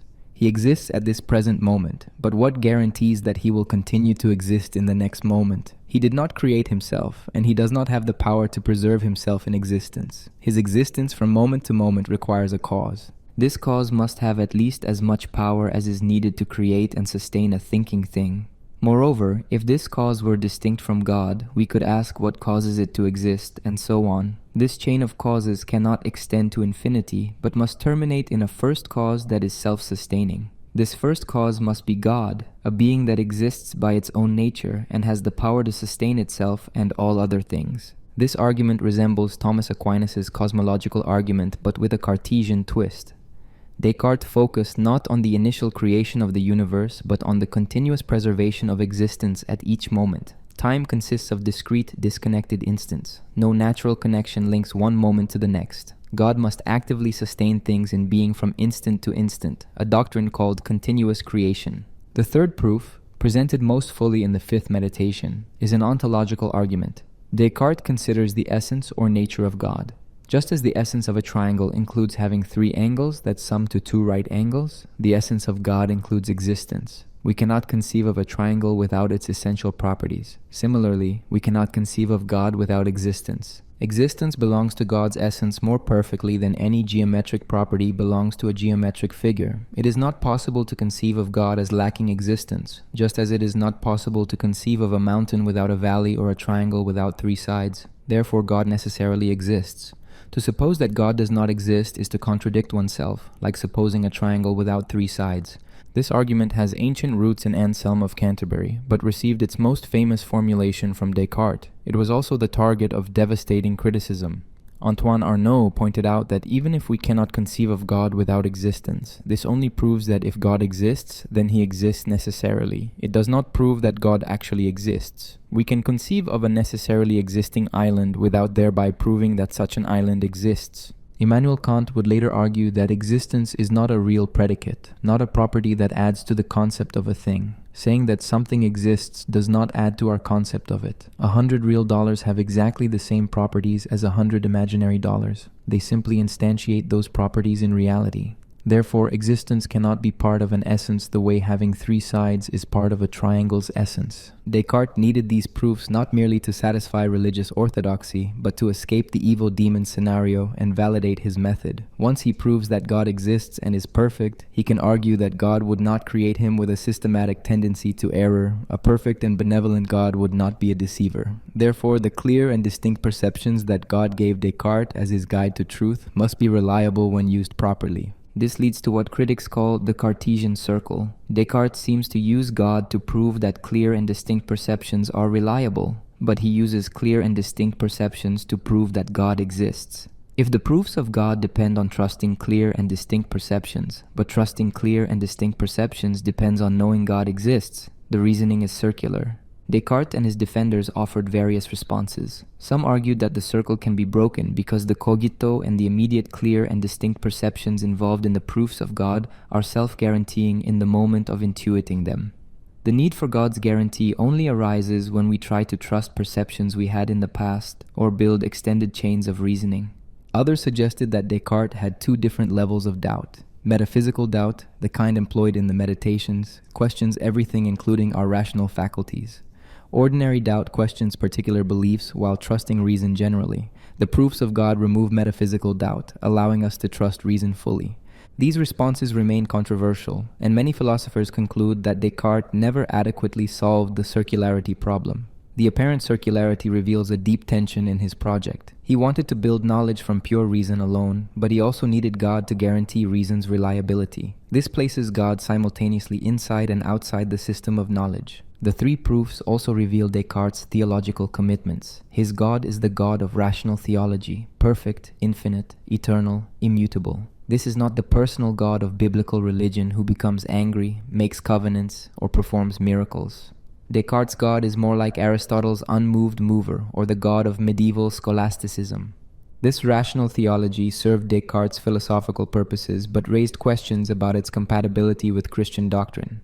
If God is absolutely immutable, how can he respond to prayers? If God necessarily creates the best possible world, where is divine freedom? Descartes addressed these concerns by distinguishing between what we can prove philosophically and what we must accept on faith. The proofs of God's existence occupy a peculiar position in Descartes' system. They are philosophically essential, yet theologically compromised. They attempt to demonstrate religious truths through natural reason, but they produce a God who is more abstract principle than living deity. They are required to validate his method, yet they rely on the very method they are meant to validate. Modern readers often find these proofs unconvincing and question why Descartes devoted so much effort to them. The answer lies in the 17th century context. For Descartes' contemporaries, the existence of God was not optional. A philosophy that denied or cast doubt on God's existence would be rejected as atheistic and dangerous. By proving God's existence, Descartes aimed to show that his revolutionary method supported rather than undermined religion. Whether the proofs succeed on their own terms remains debated.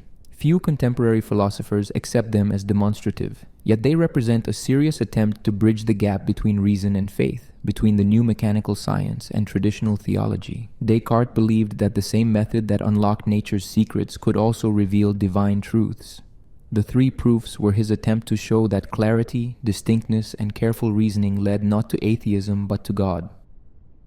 The Cartesian circle. Is his logic fatally flawed?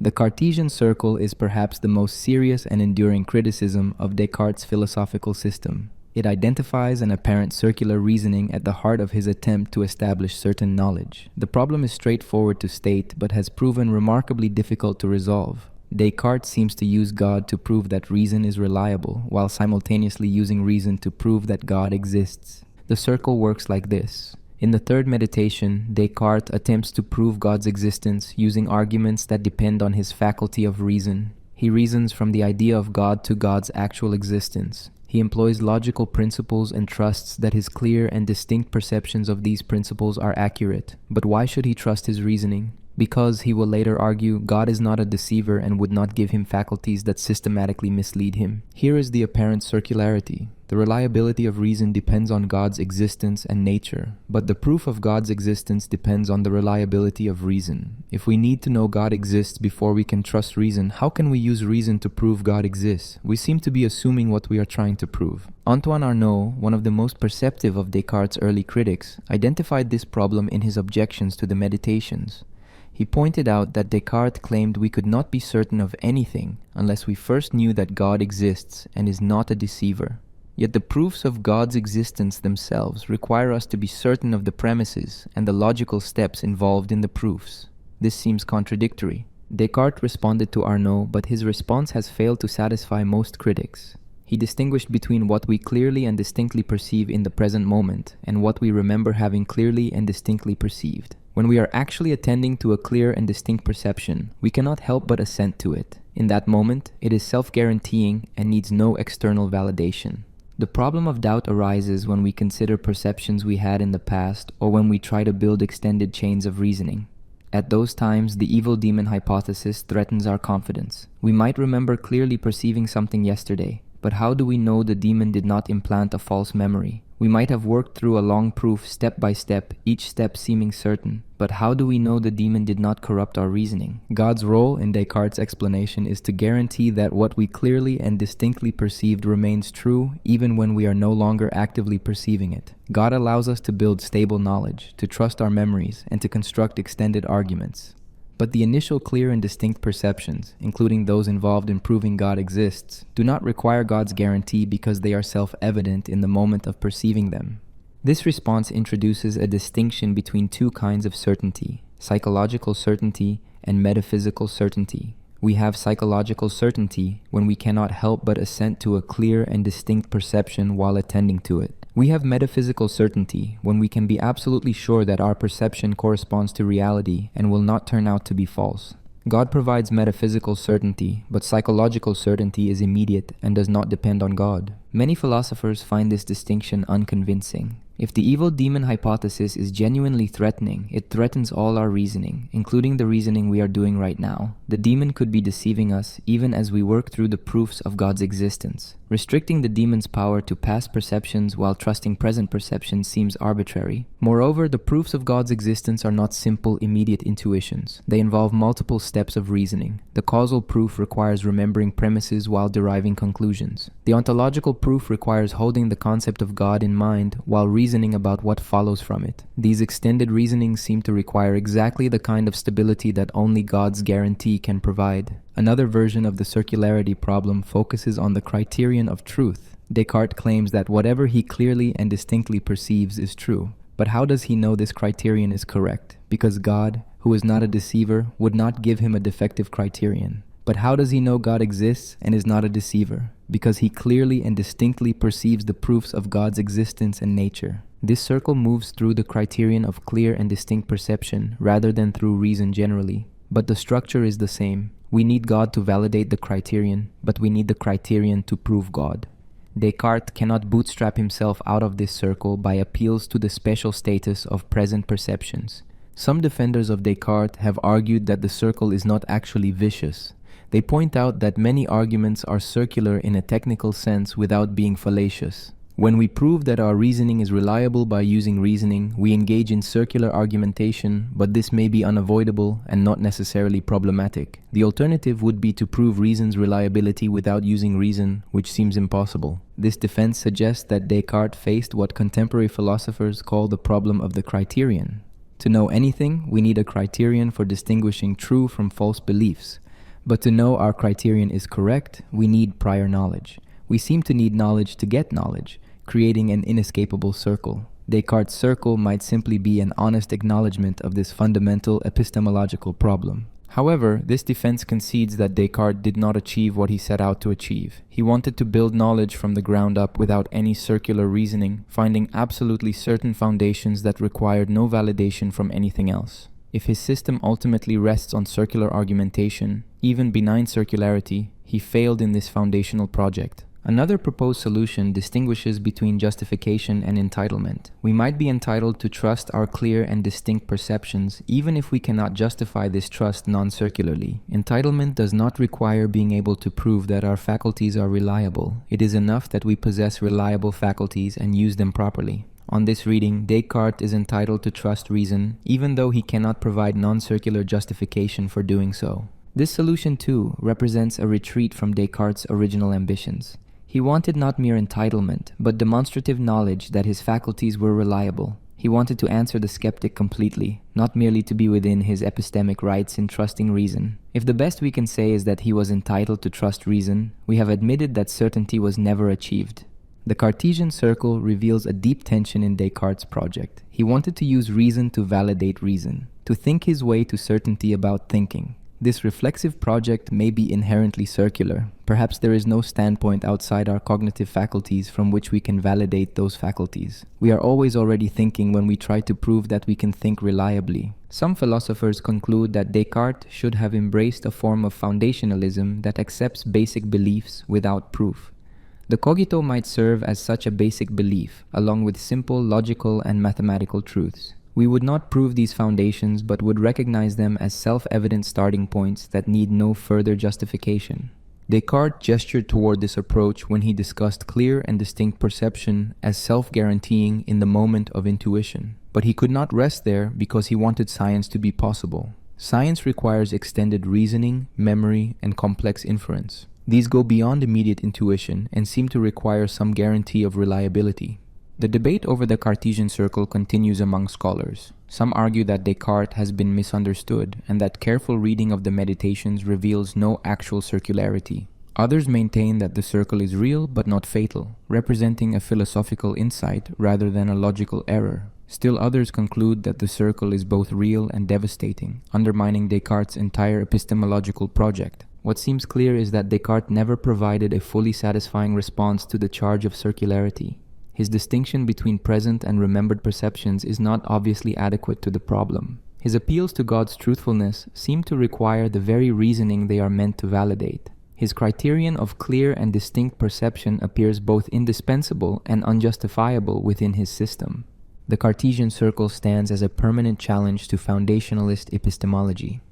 If Descartes, with all his brilliance and methodological rigor, could not build knowledge from indubitable foundations without circular reasoning, perhaps the project itself is impossible. Perhaps knowledge does not have foundations in Descartes' sense, but rests on mutually supporting beliefs that together form a coherent system. This realization points toward coherentist and contextualist approaches to epistemology that would develop in later centuries. Knowledge might not be a building erected on foundations, but a web of beliefs that hang together through their interconnections. Justification might be holistic rather than linear, with beliefs supporting each other in complex patterns rather than deriving from self-evident axioms. Whether or not the Cartesian circle is vicious, its identification represents a crucial moment in the history of philosophy. It shows that even the most careful and systematic thinking can fall into self-reference problems. It demonstrates that reflexive projects, attempts to use our faculties to validate those very faculties, face special difficulties. And it reminds us that the gap between what we want to achieve in philosophy and what we can actually achieve may be wider than we like to admit. Animals are machines, the theory that shocked Europe. Among Descartes' many controversial views, few provoked more outrage than his theory that animals are essentially machines. Complex automata with no souls, no consciousness, and no capacity to feel pain. This doctrine, often called the beast-machine theory, represented a logical extension of his mind-body dualism and his mechanistic physics, but it struck many of his contemporaries as cruel, absurd, and morally monstrous. Descartes' reasoning was straightforward. He had established that the essence of mind is thought and the essence of body is extension. Humans possess both, an immaterial thinking soul and an extended material body. But what about animals? Do they have souls? Do they think? Descartes concluded that they do not. The argument proceeded from the nature of thought and language. True thought requires understanding, reasoning, and the ability to respond flexibly to an unlimited variety of situations. Language is the clearest evidence of thought because it demonstrates the ability to arrange signs in novel combinations appropriate to circumstances. Humans possess language and thought. Animals, Descartes claimed, possess neither. Animals can produce sounds and even complex behaviors, but these do not demonstrate thought. A parrot can be trained to repeat words, but it does not understand what it says. A dog can learn to respond to commands, but this is mere conditioning, not comprehension. Animal behavior, however complex it appears, can be explained entirely through mechanical processes without attributing consciousness or understanding. Descartes pointed to automata, mechanical devices that could perform complex actions through clockwork mechanisms. Artisans had constructed mechanical ducks that appeared to eat and digest, mechanical soldiers that marched, mechanical musicians that played instruments. These machines mimicked life but had no inner experience. Animals, Descartes argued, are like these machines except far more sophisticated, constructed by God rather than human craftsmen. The animal body operates through purely mechanical principles. Stimuli from the environment affect the sense organs, setting animal spirits in motion through the nerves. These spirits activate muscles, producing behavior. The entire process operates like a hydraulic system or clockwork, with no need for a thinking soul to direct it. What appears to be intelligent behavior is simply complex mechanism. This theory had significant implications for the question of animal pain. If animals lack consciousness, they cannot feel pain in the sense humans do. They may exhibit pain behavior, crying out when injured or fleeing from harmful stimuli, but these are mechanical responses, not conscious experiences of suffering. An injured animal is like a broken machine that malfunctions, not a conscious being that suffers. Descartes' contemporaries found this conclusion horrifying. Many people reported that Cartesian natural philosophers would perform vivisection on animals with complete indifference to their cries, dismissing these as mere mechanical responses like the sounds a machine makes when its parts grind together.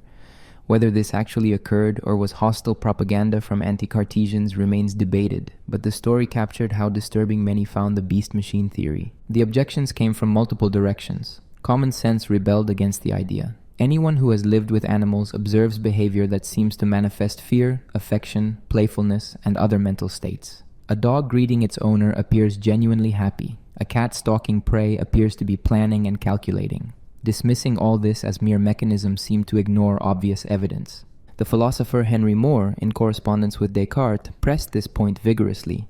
He asked whether Descartes really believed that animals feel no pain when beaten or tortured. Descartes' affirmative answer shocked Moore, who called it a doctrine more murderous than any other because it gave humans license to treat animals with complete cruelty. Theological objections also emerged. If God created animals as mere machines, why did he make them cry out when harmed? This seems like deception, making them appear to suffer when they do not. Moreover, many theologians believed that God's goodness extended to all creatures. A God who filled the world with elaborate machines that mimic suffering for no purpose seemed inconsistent with divine benevolence. Some of Descartes' followers attempted to soften the theory. They suggested that animals might have some lower form of consciousness, not true thought, but a kind of mechanical sensation. This compromise tried to acknowledge animal experience while maintaining that animals lack rational souls. But this was not Descartes' own position, which was more radical. The beast-machine theory raised the question of where to draw the line. If complex animal behavior requires no consciousness, could the same be true of human behavior? Descartes said no, because humans have language and can respond flexibly to unlimited situations. But critics pointed out that human infants lack language, as do some severely disabled adults. Do they lack consciousness? Descartes seemed committed to saying they have souls by virtue of being human, but this appeared arbitrary. The theory also faced empirical problems. Descartes claimed that animal behavior, however complex, is fundamentally different from human behavior because it is fixed and mechanical, rather than flexible and rational. But observation shows that many animals learn, adapt to new situations, and solve problems they have never encountered before. Birds improvise songs. Primates use tools in novel ways. These behaviors seem to require something beyond pure mechanism. Moreover, the anatomical similarities between human and animal brains suggested functional similarities. If the human brain is the organ through which the soul interacts with the body, why do animals have brains? If brains serve no purpose in animals because they lack souls, why did God give them such elaborate and similar brain structures? Despite these objections, the beast-machine theory had influential defenders and significant effects. It supported the development of mechanistic biology and physiology. If animal bodies are machines, they can be studied purely through physics and mechanics without reference to purposes or souls. This methodological approach proved scientifically productive even if the underlying metaphysics was questionable. The theory also harmonized with Descartes' broader philosophical system. His dualism required a sharp distinction between thinking substance and extended substance. Humans straddled both categories, possessing both souls and bodies, but there was no logical necessity for all living things to have souls. Plants obviously lacked souls in Descartes' view. Animals occupied a middle position, and Descartes resolved the ambiguity by placing them entirely on the material side. In practical terms, the beast-machine theory made animal experimentation morally unproblematic for Cartesians.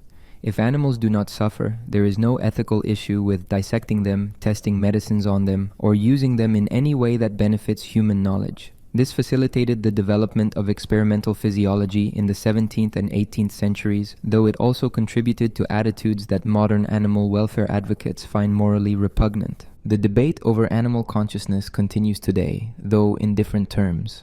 Contemporary neuroscience and ethology have documented sophisticated cognitive abilities in many species. We now know that animal brains share fundamental structures and mechanisms with human brains. The discovery of mirror neurons, which fire both when performing an action and when observing another perform that action, suggests a neural basis for empathy that exists across species. Most contemporary philosophers and scientists reject Descartes' stark denial of animal consciousness. The evidence for animal experience seems overwhelming. The question has shifted from whether animals are conscious to how their consciousness differs from human consciousness and which animals possess which cognitive capacities. Fish consciousness differs from primate consciousness, which differs from human consciousness, but few now accept that animals are mere machines. Descartes' beast-machine theory stands as a cautionary tale about the dangers of following philosophical principles to conclusions that violate common sense and moral intuition. It shows how a powerful theoretical framework can lead intelligent people to deny obvious empirical facts. It demonstrates that philosophical systems, however logically coherent, must ultimately answer to observation and ethical considerations. Yet the theory also represents Descartes' intellectual courage and consistency. He followed his principles where they led, even when the conclusions were unpopular and disturbing. He did not carve out convenient exceptions to make his system more palatable. Whether this stubbornness represented philosophical virtue or vice remains debated. What is certain is that the beast-machine theory, more than any other aspect of his philosophy, revealed the costs of Cartesian dualism and the limits of mechanistic explanation. Mathematics as the language of reality. Descartes' conviction that mathematics provides the key to understanding reality was not merely a philosophical position, but a lived intellectual passion that shaped his entire career. He believed that the certainty, clarity, and demonstrative power of mathematics could be extended to all domains of knowledge, transforming philosophy and science into rigorous demonstrative disciplines comparable to geometry. This conviction emerged early.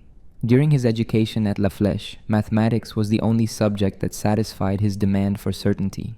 While philosophy consisted of interminable disputes and theology required faith in authorities, mathematics produced conclusions that no one could reasonably deny. The Pythagorean theorem was true for everyone, everywhere, always. This universality and necessity made mathematics special. Descartes saw that mathematical knowledge differed fundamentally from empirical knowledge. Empirical claims about the world could always be doubted. We might be dreaming or deceived. But mathematical truths seem to transcend such doubts. Even in dreams, even if deceived by an evil demon, 2 plus 2 would equal 4, and the angles of a triangle would sum to 180 degrees. Mathematics appeared to describe necessary truths about reality itself. The question was whether this mathematical certainty could illuminate the physical world. Ancient and medieval thinkers had often treated mathematics as separate from physics. Mathematical objects like perfect circles and straight lines did not exist in nature, where everything was imperfect and approximate. Mathematics might be useful for calculations, but it did not reveal the true nature of physical reality. Descartes rejected this separation. He argued that the physical world is fundamentally mathematical in structure. Matter is nothing but extension, and extension is a mathematical property. The essence of any material object is its spatial dimensions and position. All physical properties ultimately reduce to size, shape, and motion, all of which are mathematical. This meant that physics should be mathematical through and through. To understand nature is to describe it geometrically and calculate the motions of bodies according to mathematical laws. Qualities like color, taste, and warmth are not fundamental features of reality, but subjective sensations produced in the mind when matter affects our sense organs in certain ways. The real properties of matter are purely quantitative. Descartes put this philosophy into practice through his scientific work. In optics, he analyzed light geometrically, treating rays as straight lines that reflect and refract according to mathematical laws. He derived the law of refraction, which describes how light bends when passing from one medium to another, using geometric reasoning. His work on optics exemplified how mathematical analysis could solve scientific problems. In his meteorology, he explained phenomena like rainbows through geometric analysis of how water droplets refract and reflect sunlight. The rainbow was not a mysterious atmospheric phenomenon, but the necessary result of geometric principles operating on spherical water particles. Mathematics revealed the hidden order beneath natural appearances. His most lasting mathematical contribution was analytical geometry, the unification of algebra and geometry that bears his name through the term Cartesian coordinates. Before Descartes, geometry and algebra were largely separate domains. Geometry studied shapes and spaces. Algebra manipulated symbolic equations. Each had its own methods and applications. Descartes showed that geometric problems could be translated into algebraic equations and vice versa. A curve in space could be represented by an equation relating x and y coordinates. An algebraic equation could be visualized as a geometric shape. This translation between geometric and algebraic languages created a powerful new mathematical tool. The method worked by establishing a coordinate system, using perpendicular axes to assign numerical coordinates to every point in space. Any geometric figure could then be described by an equation that related these coordinates. A circle became an equation. A parabola became an equation. Geometric problems about intersections, tangents, and areas could be solved through algebraic manipulation. This innovation revolutionized mathematics. It made possible the development of calculus by Newton and Leibniz. It provided the mathematical framework for modern physics. It showed that two apparently different mathematical domains were actually describing the same underlying reality from different perspectives. The unification of geometry and algebra prefigured Descartes' philosophical dream of unifying all knowledge. Descartes' mathematical approach extended to his method of doubt. He used doubt systematically, methodically, mathematically. Just as a geometer might use reductio ad absurdum, assuming something false to derive a contradiction, Descartes assumed radical falsehood to find what could not be false. The method of doubt was mathematical in its precision and rigor. His proofs of God's existence attempted to achieve geometric certainty. The ontological proof especially reflected mathematical thinking. God's necessary existence followed from his essence the way a triangle's properties followed from its definition. Descartes wanted philosophical proofs as certain as geometric demonstrations. Critics questioned whether this mathematical ideal was appropriate for all domains of knowledge. Blaise Pascal, himself a great mathematician, argued that mathematics dealt with abstractions, while philosophy and religion dealt with concrete reality and human existence. Geometric method might work for triangles but fail for understanding God, free will, or moral values. Gottfried Wilhelm Leibniz admired Descartes' mathematical achievements, but argued that not everything could be reduced to extension and motion. Living beings exhibited organization and purpose that could not be captured purely by size, shape, and movement. Mathematics might describe nature's mechanisms without revealing its deepest principles. The attempt to make all knowledge mathematical also faced practical limits. Descartes' physics, despite its mathematical form, was largely incorrect. He believed that motion required a medium and proposed a vortex theory of planetary motion that was empirically false. Mathematical form did not guarantee true content. Moreover, his reduction of matter to pure extension created puzzles. If matter is nothing but extension, how do we distinguish one piece of matter from another? What makes this portion of extension a body distinct from surrounding extension? Descartes struggled with these questions, and his answers were not fully satisfactory. Despite these limitations, Descartes' mathematical philosophy profoundly influenced the development of modern science. His conviction that nature operates according to mathematical laws became the working assumption of physics. His demonstration that geometric and algebraic reasoning could be unified provided essential tools for mathematical physics. His insistence on clarity, precision, and demonstrative rigor set standards for scientific thinking. The idea that mathematics is the language of reality, that beneath the confusing variety of sense experience lies a simple mathematical order, has proven extraordinarily productive. From Newton's mathematical physics, to Einstein's geometric theory of gravity, to contemporary quantum mechanics, modern science has consistently found that mathematical description provides the deepest understanding of nature. Yet questions remain about what this mathematical success means. Does nature really operate according to mathematical principles, or does mathematics simply provide useful approximations? Are mathematical objects and structures discovered in nature or imposed on nature by human minds? Is the effectiveness of mathematics in describing reality a profound metaphysical truth, or merely a contingent fact about certain domains? Descartes believed that mathematics revealed the essential nature of reality because God created the world according to mathematical principles and created human minds capable of grasping those principles. This theological foundation for mathematical physics has fallen away, but the practice he initiated continues. We still speak of mathematics as the language of nature, echoing Descartes' conviction even when we no longer share his metaphysical justification for it. His legacy in mathematics is secure. Cartesian coordinates remain fundamental to analytic geometry. His vision of unified mathematical science inspired generations of mathematicians and physicists.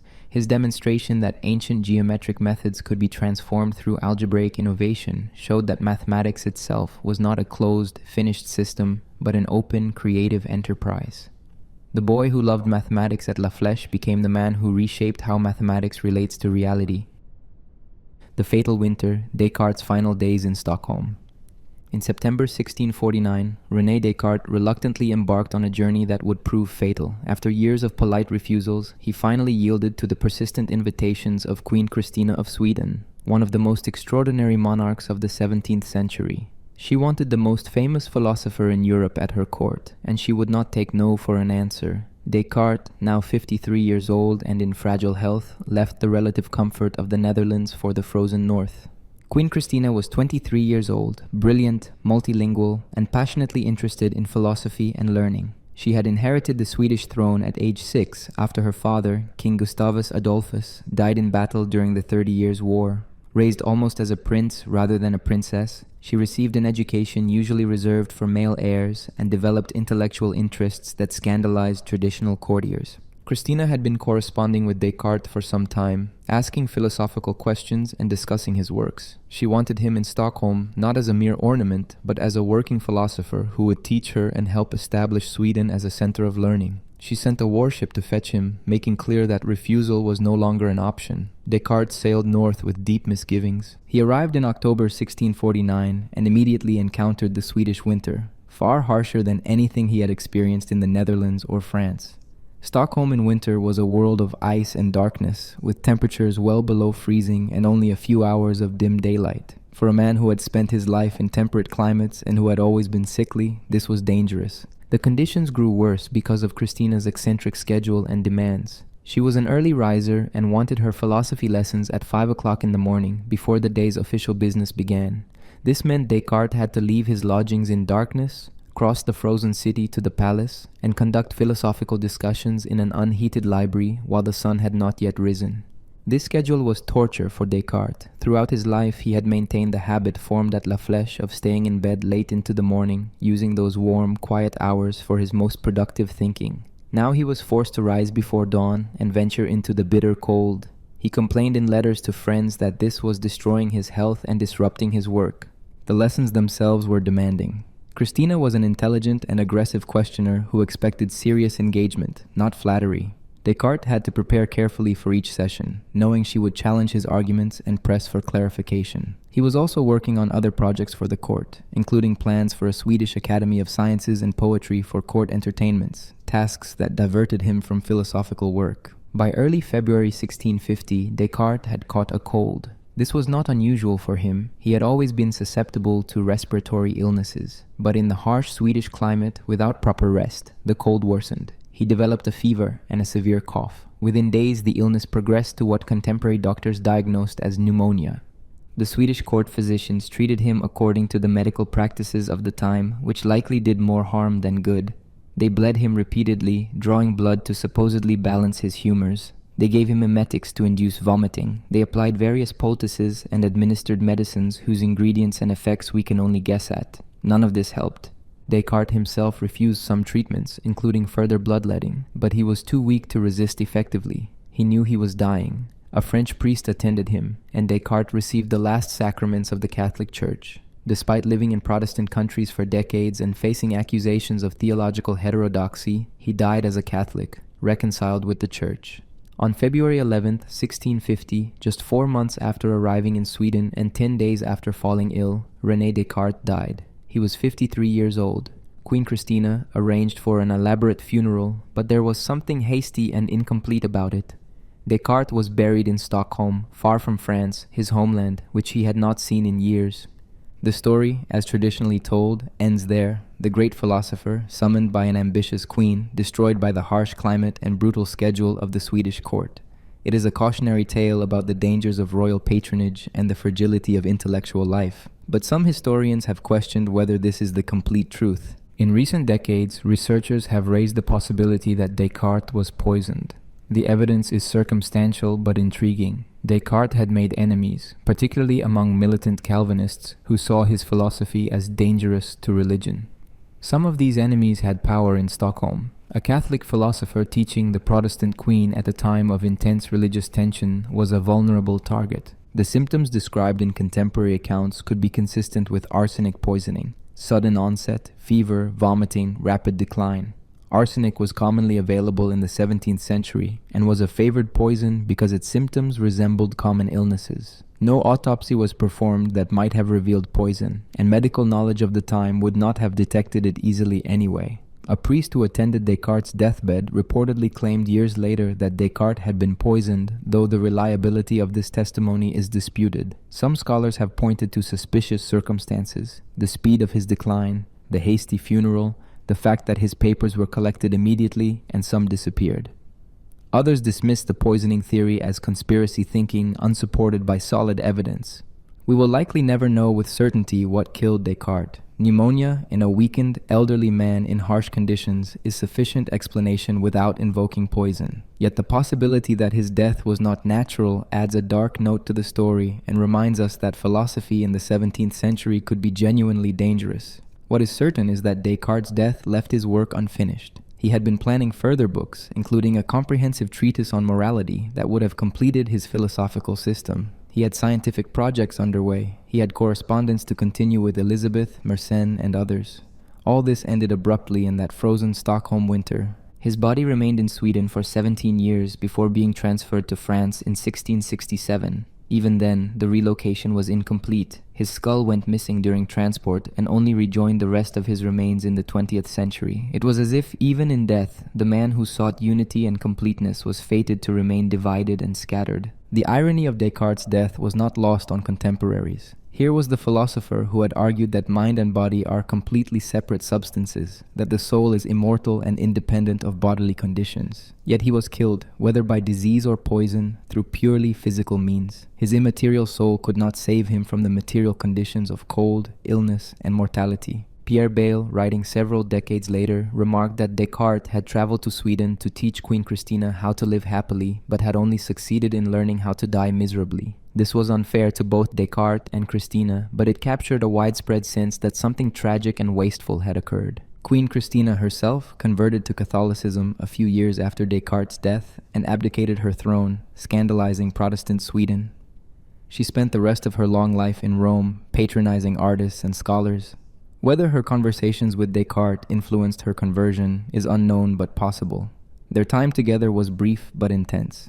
Descartes' death in Sweden ended a life that had stretched across the major intellectual transformations of the early 17th century. He had witnessed the 30 Years' War, the scientific revolution, and the beginning of modern philosophy. He had corresponded with the greatest minds of his time and developed a system that would shape philosophy for generations. The fatal winter in Stockholm reminds us that ideas, however powerful, exist in history, embodied in mortal thinkers who face the same vulnerabilities as anyone else.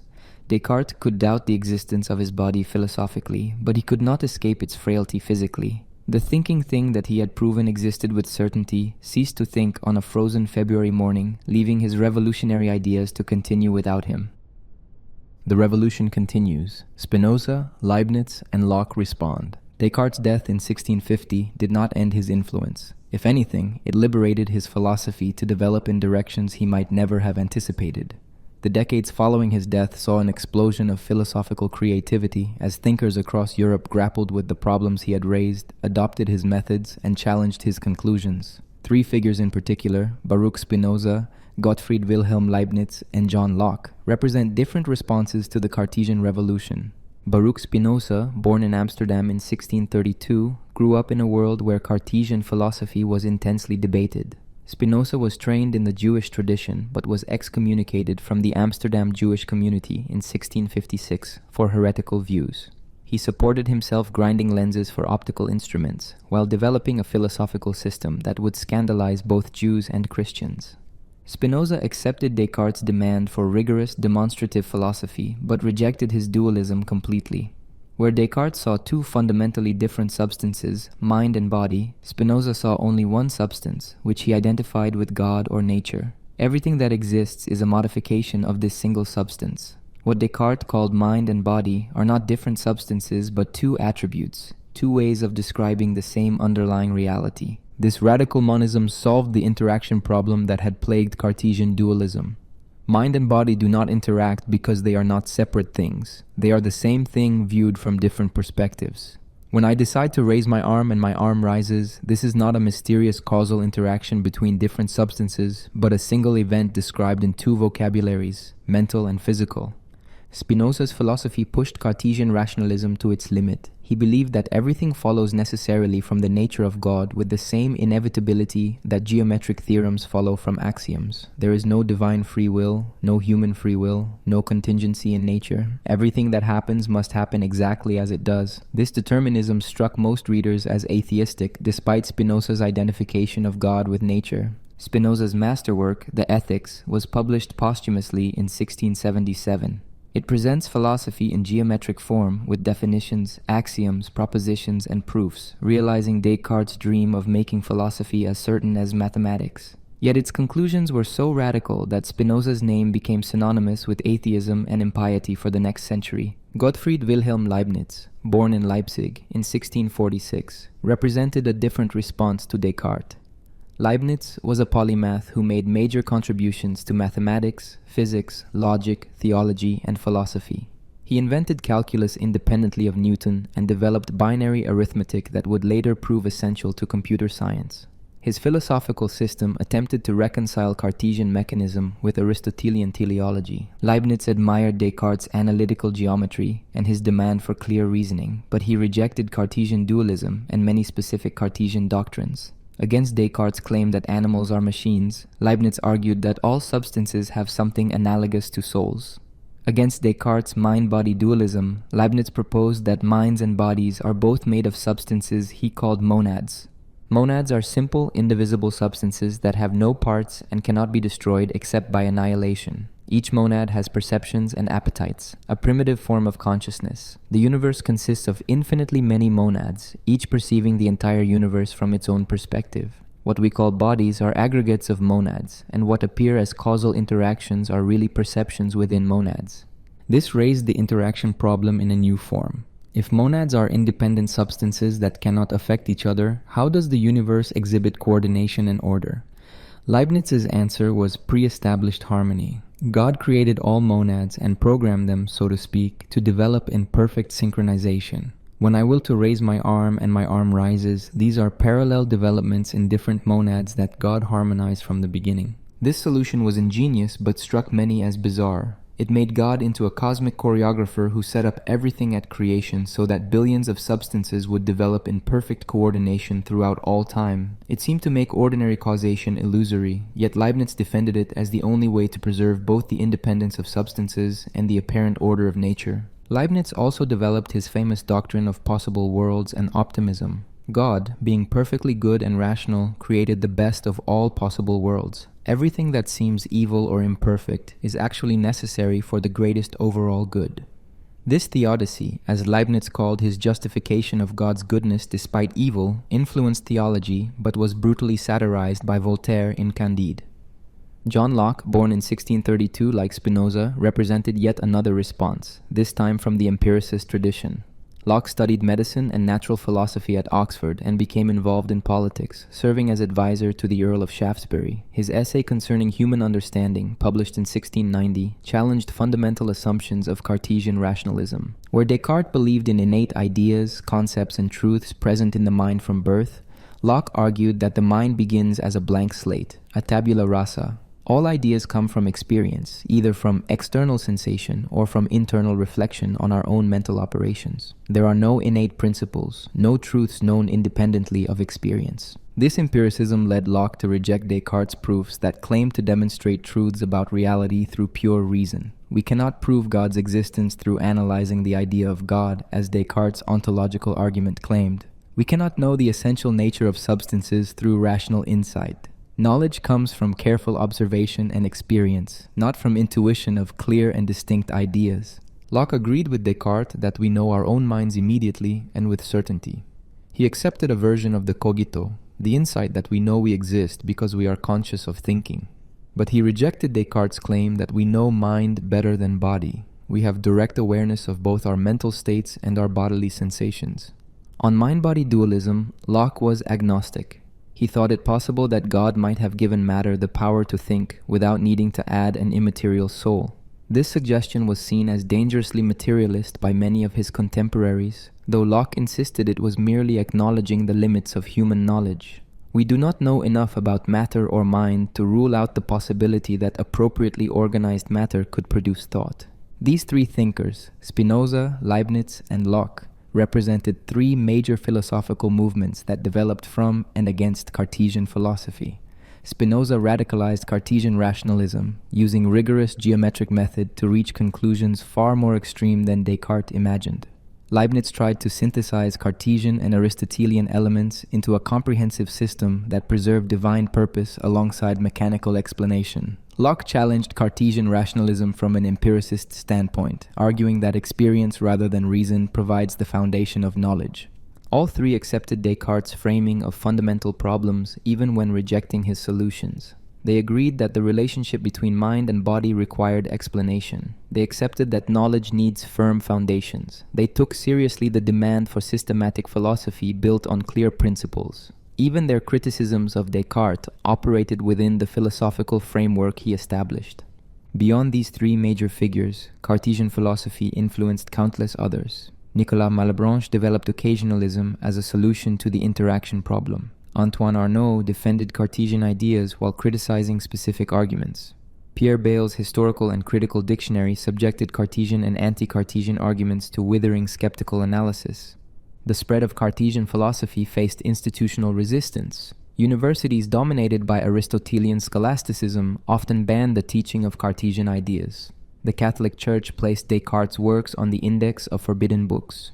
Yet students smuggled Cartesian texts into universities, and underground reading circles discussed the new philosophy despite official prohibition. By the end of the 17th century, Cartesian philosophy, in various forms and mutations, had largely displaced Aristotelian scholasticism as the dominant framework for philosophical discussion. Even those who rejected Descartes' conclusions had to engage with his arguments. The problems he identified, the methods he developed, and the standards he set shaped philosophical discourse. The revolution that Descartes initiated continued through these responses and transformations. His dream of certain knowledge built on indubitable foundations inspired rationalists like Spinoza and Leibniz. His failures and contradictions provoked empiricists like Locke to seek different foundations. His mind-body dualism created a problem that would occupy philosophers for centuries. His mechanistic physics provided a framework that science would both build on and eventually transcend. The three thinkers we have examined represent only the most prominent responses to Descartes.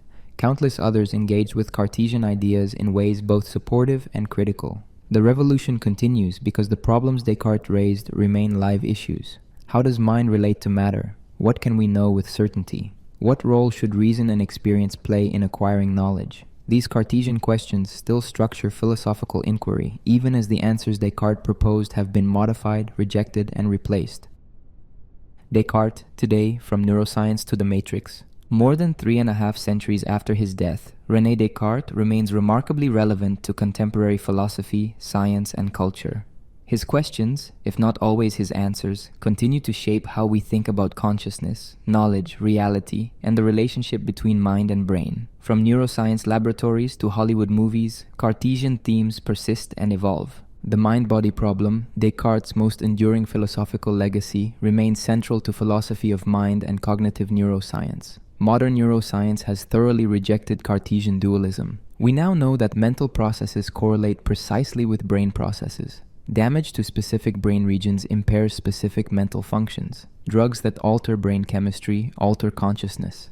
Brain imaging shows neural activity during thoughts and emotions. Yet even as neuroscience rejects dualism, it confronts a problem Descartes identified, the hard problem of consciousness. We can explain in increasing detail how neurons fire, how brain regions process information, and how behavior emerges from neural activity. But we cannot explain why and how these physical processes produce subjective experience, the felt quality of seeing red or feeling pain.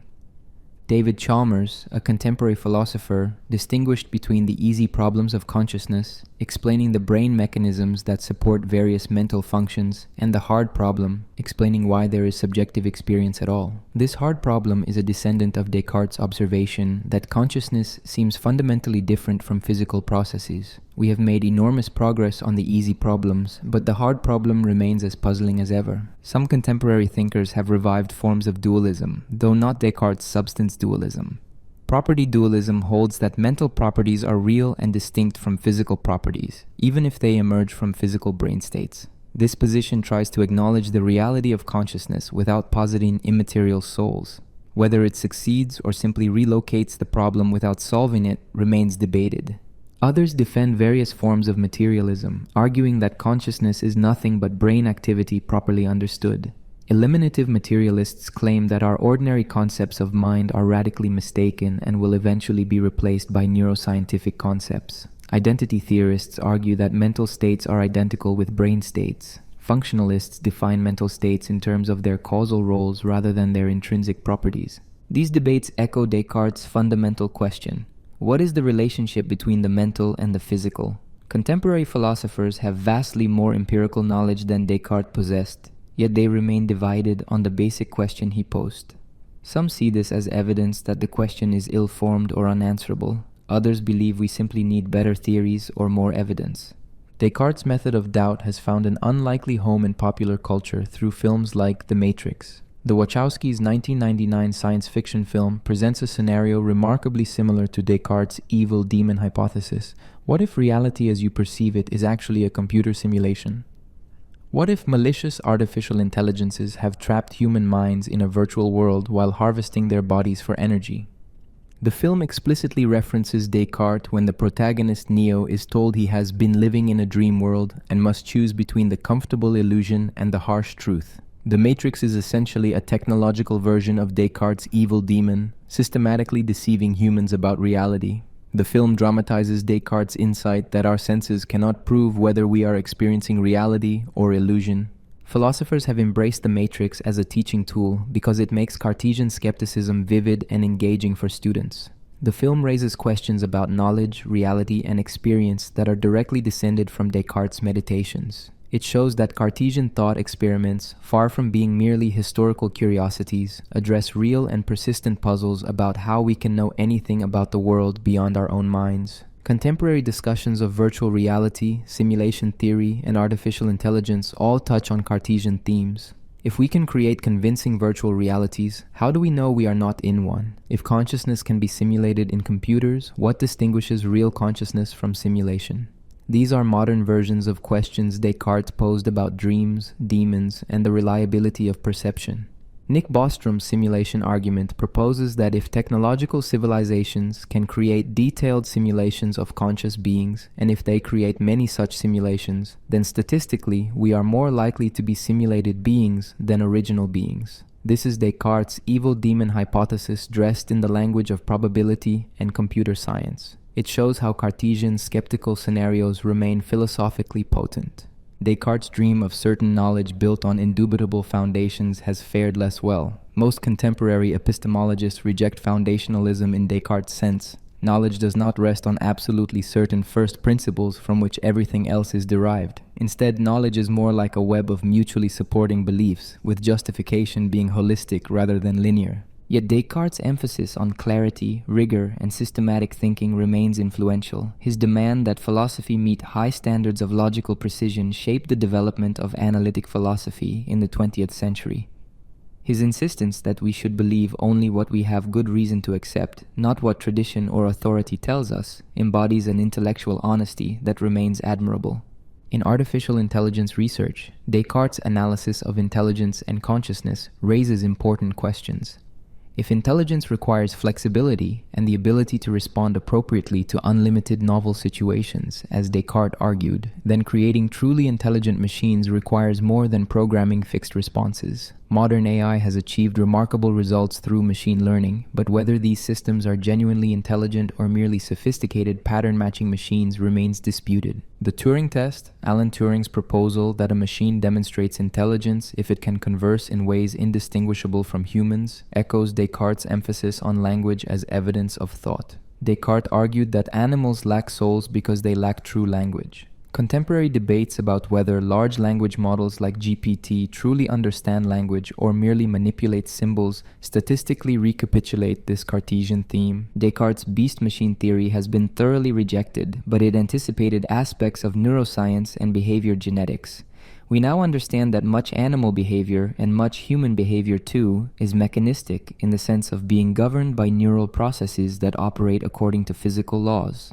The question is whether this mechanistic understanding exhausts the explanation or whether consciousness adds something irreducible. In ethics and moral psychology, Descartes' discussion of free will and the passions remains relevant. Contemporary neuroscience raising questions about whether free will is illusory echoes Descartes' attempt to reconcile mechanical causation in the body with free will in the soul. His analysis of how to manage emotions through rational self-control anticipates modern cognitive behavioral therapy. Descartes' mathematical approach to nature provided the foundation for mathematical physics, which has proven extraordinarily successful. From Newton through Einstein to contemporary quantum mechanics and string theory, the conviction that nature operates according to mathematical laws has generated unprecedented understanding of the physical world. Whether this success means mathematics is woven into the fabric of reality or is merely a powerful human tool for modeling nature remains philosophically contested. His invention of analytical geometry remains fundamental to mathematics and its applications. Every graph plotting one variable against another uses Cartesian coordinates.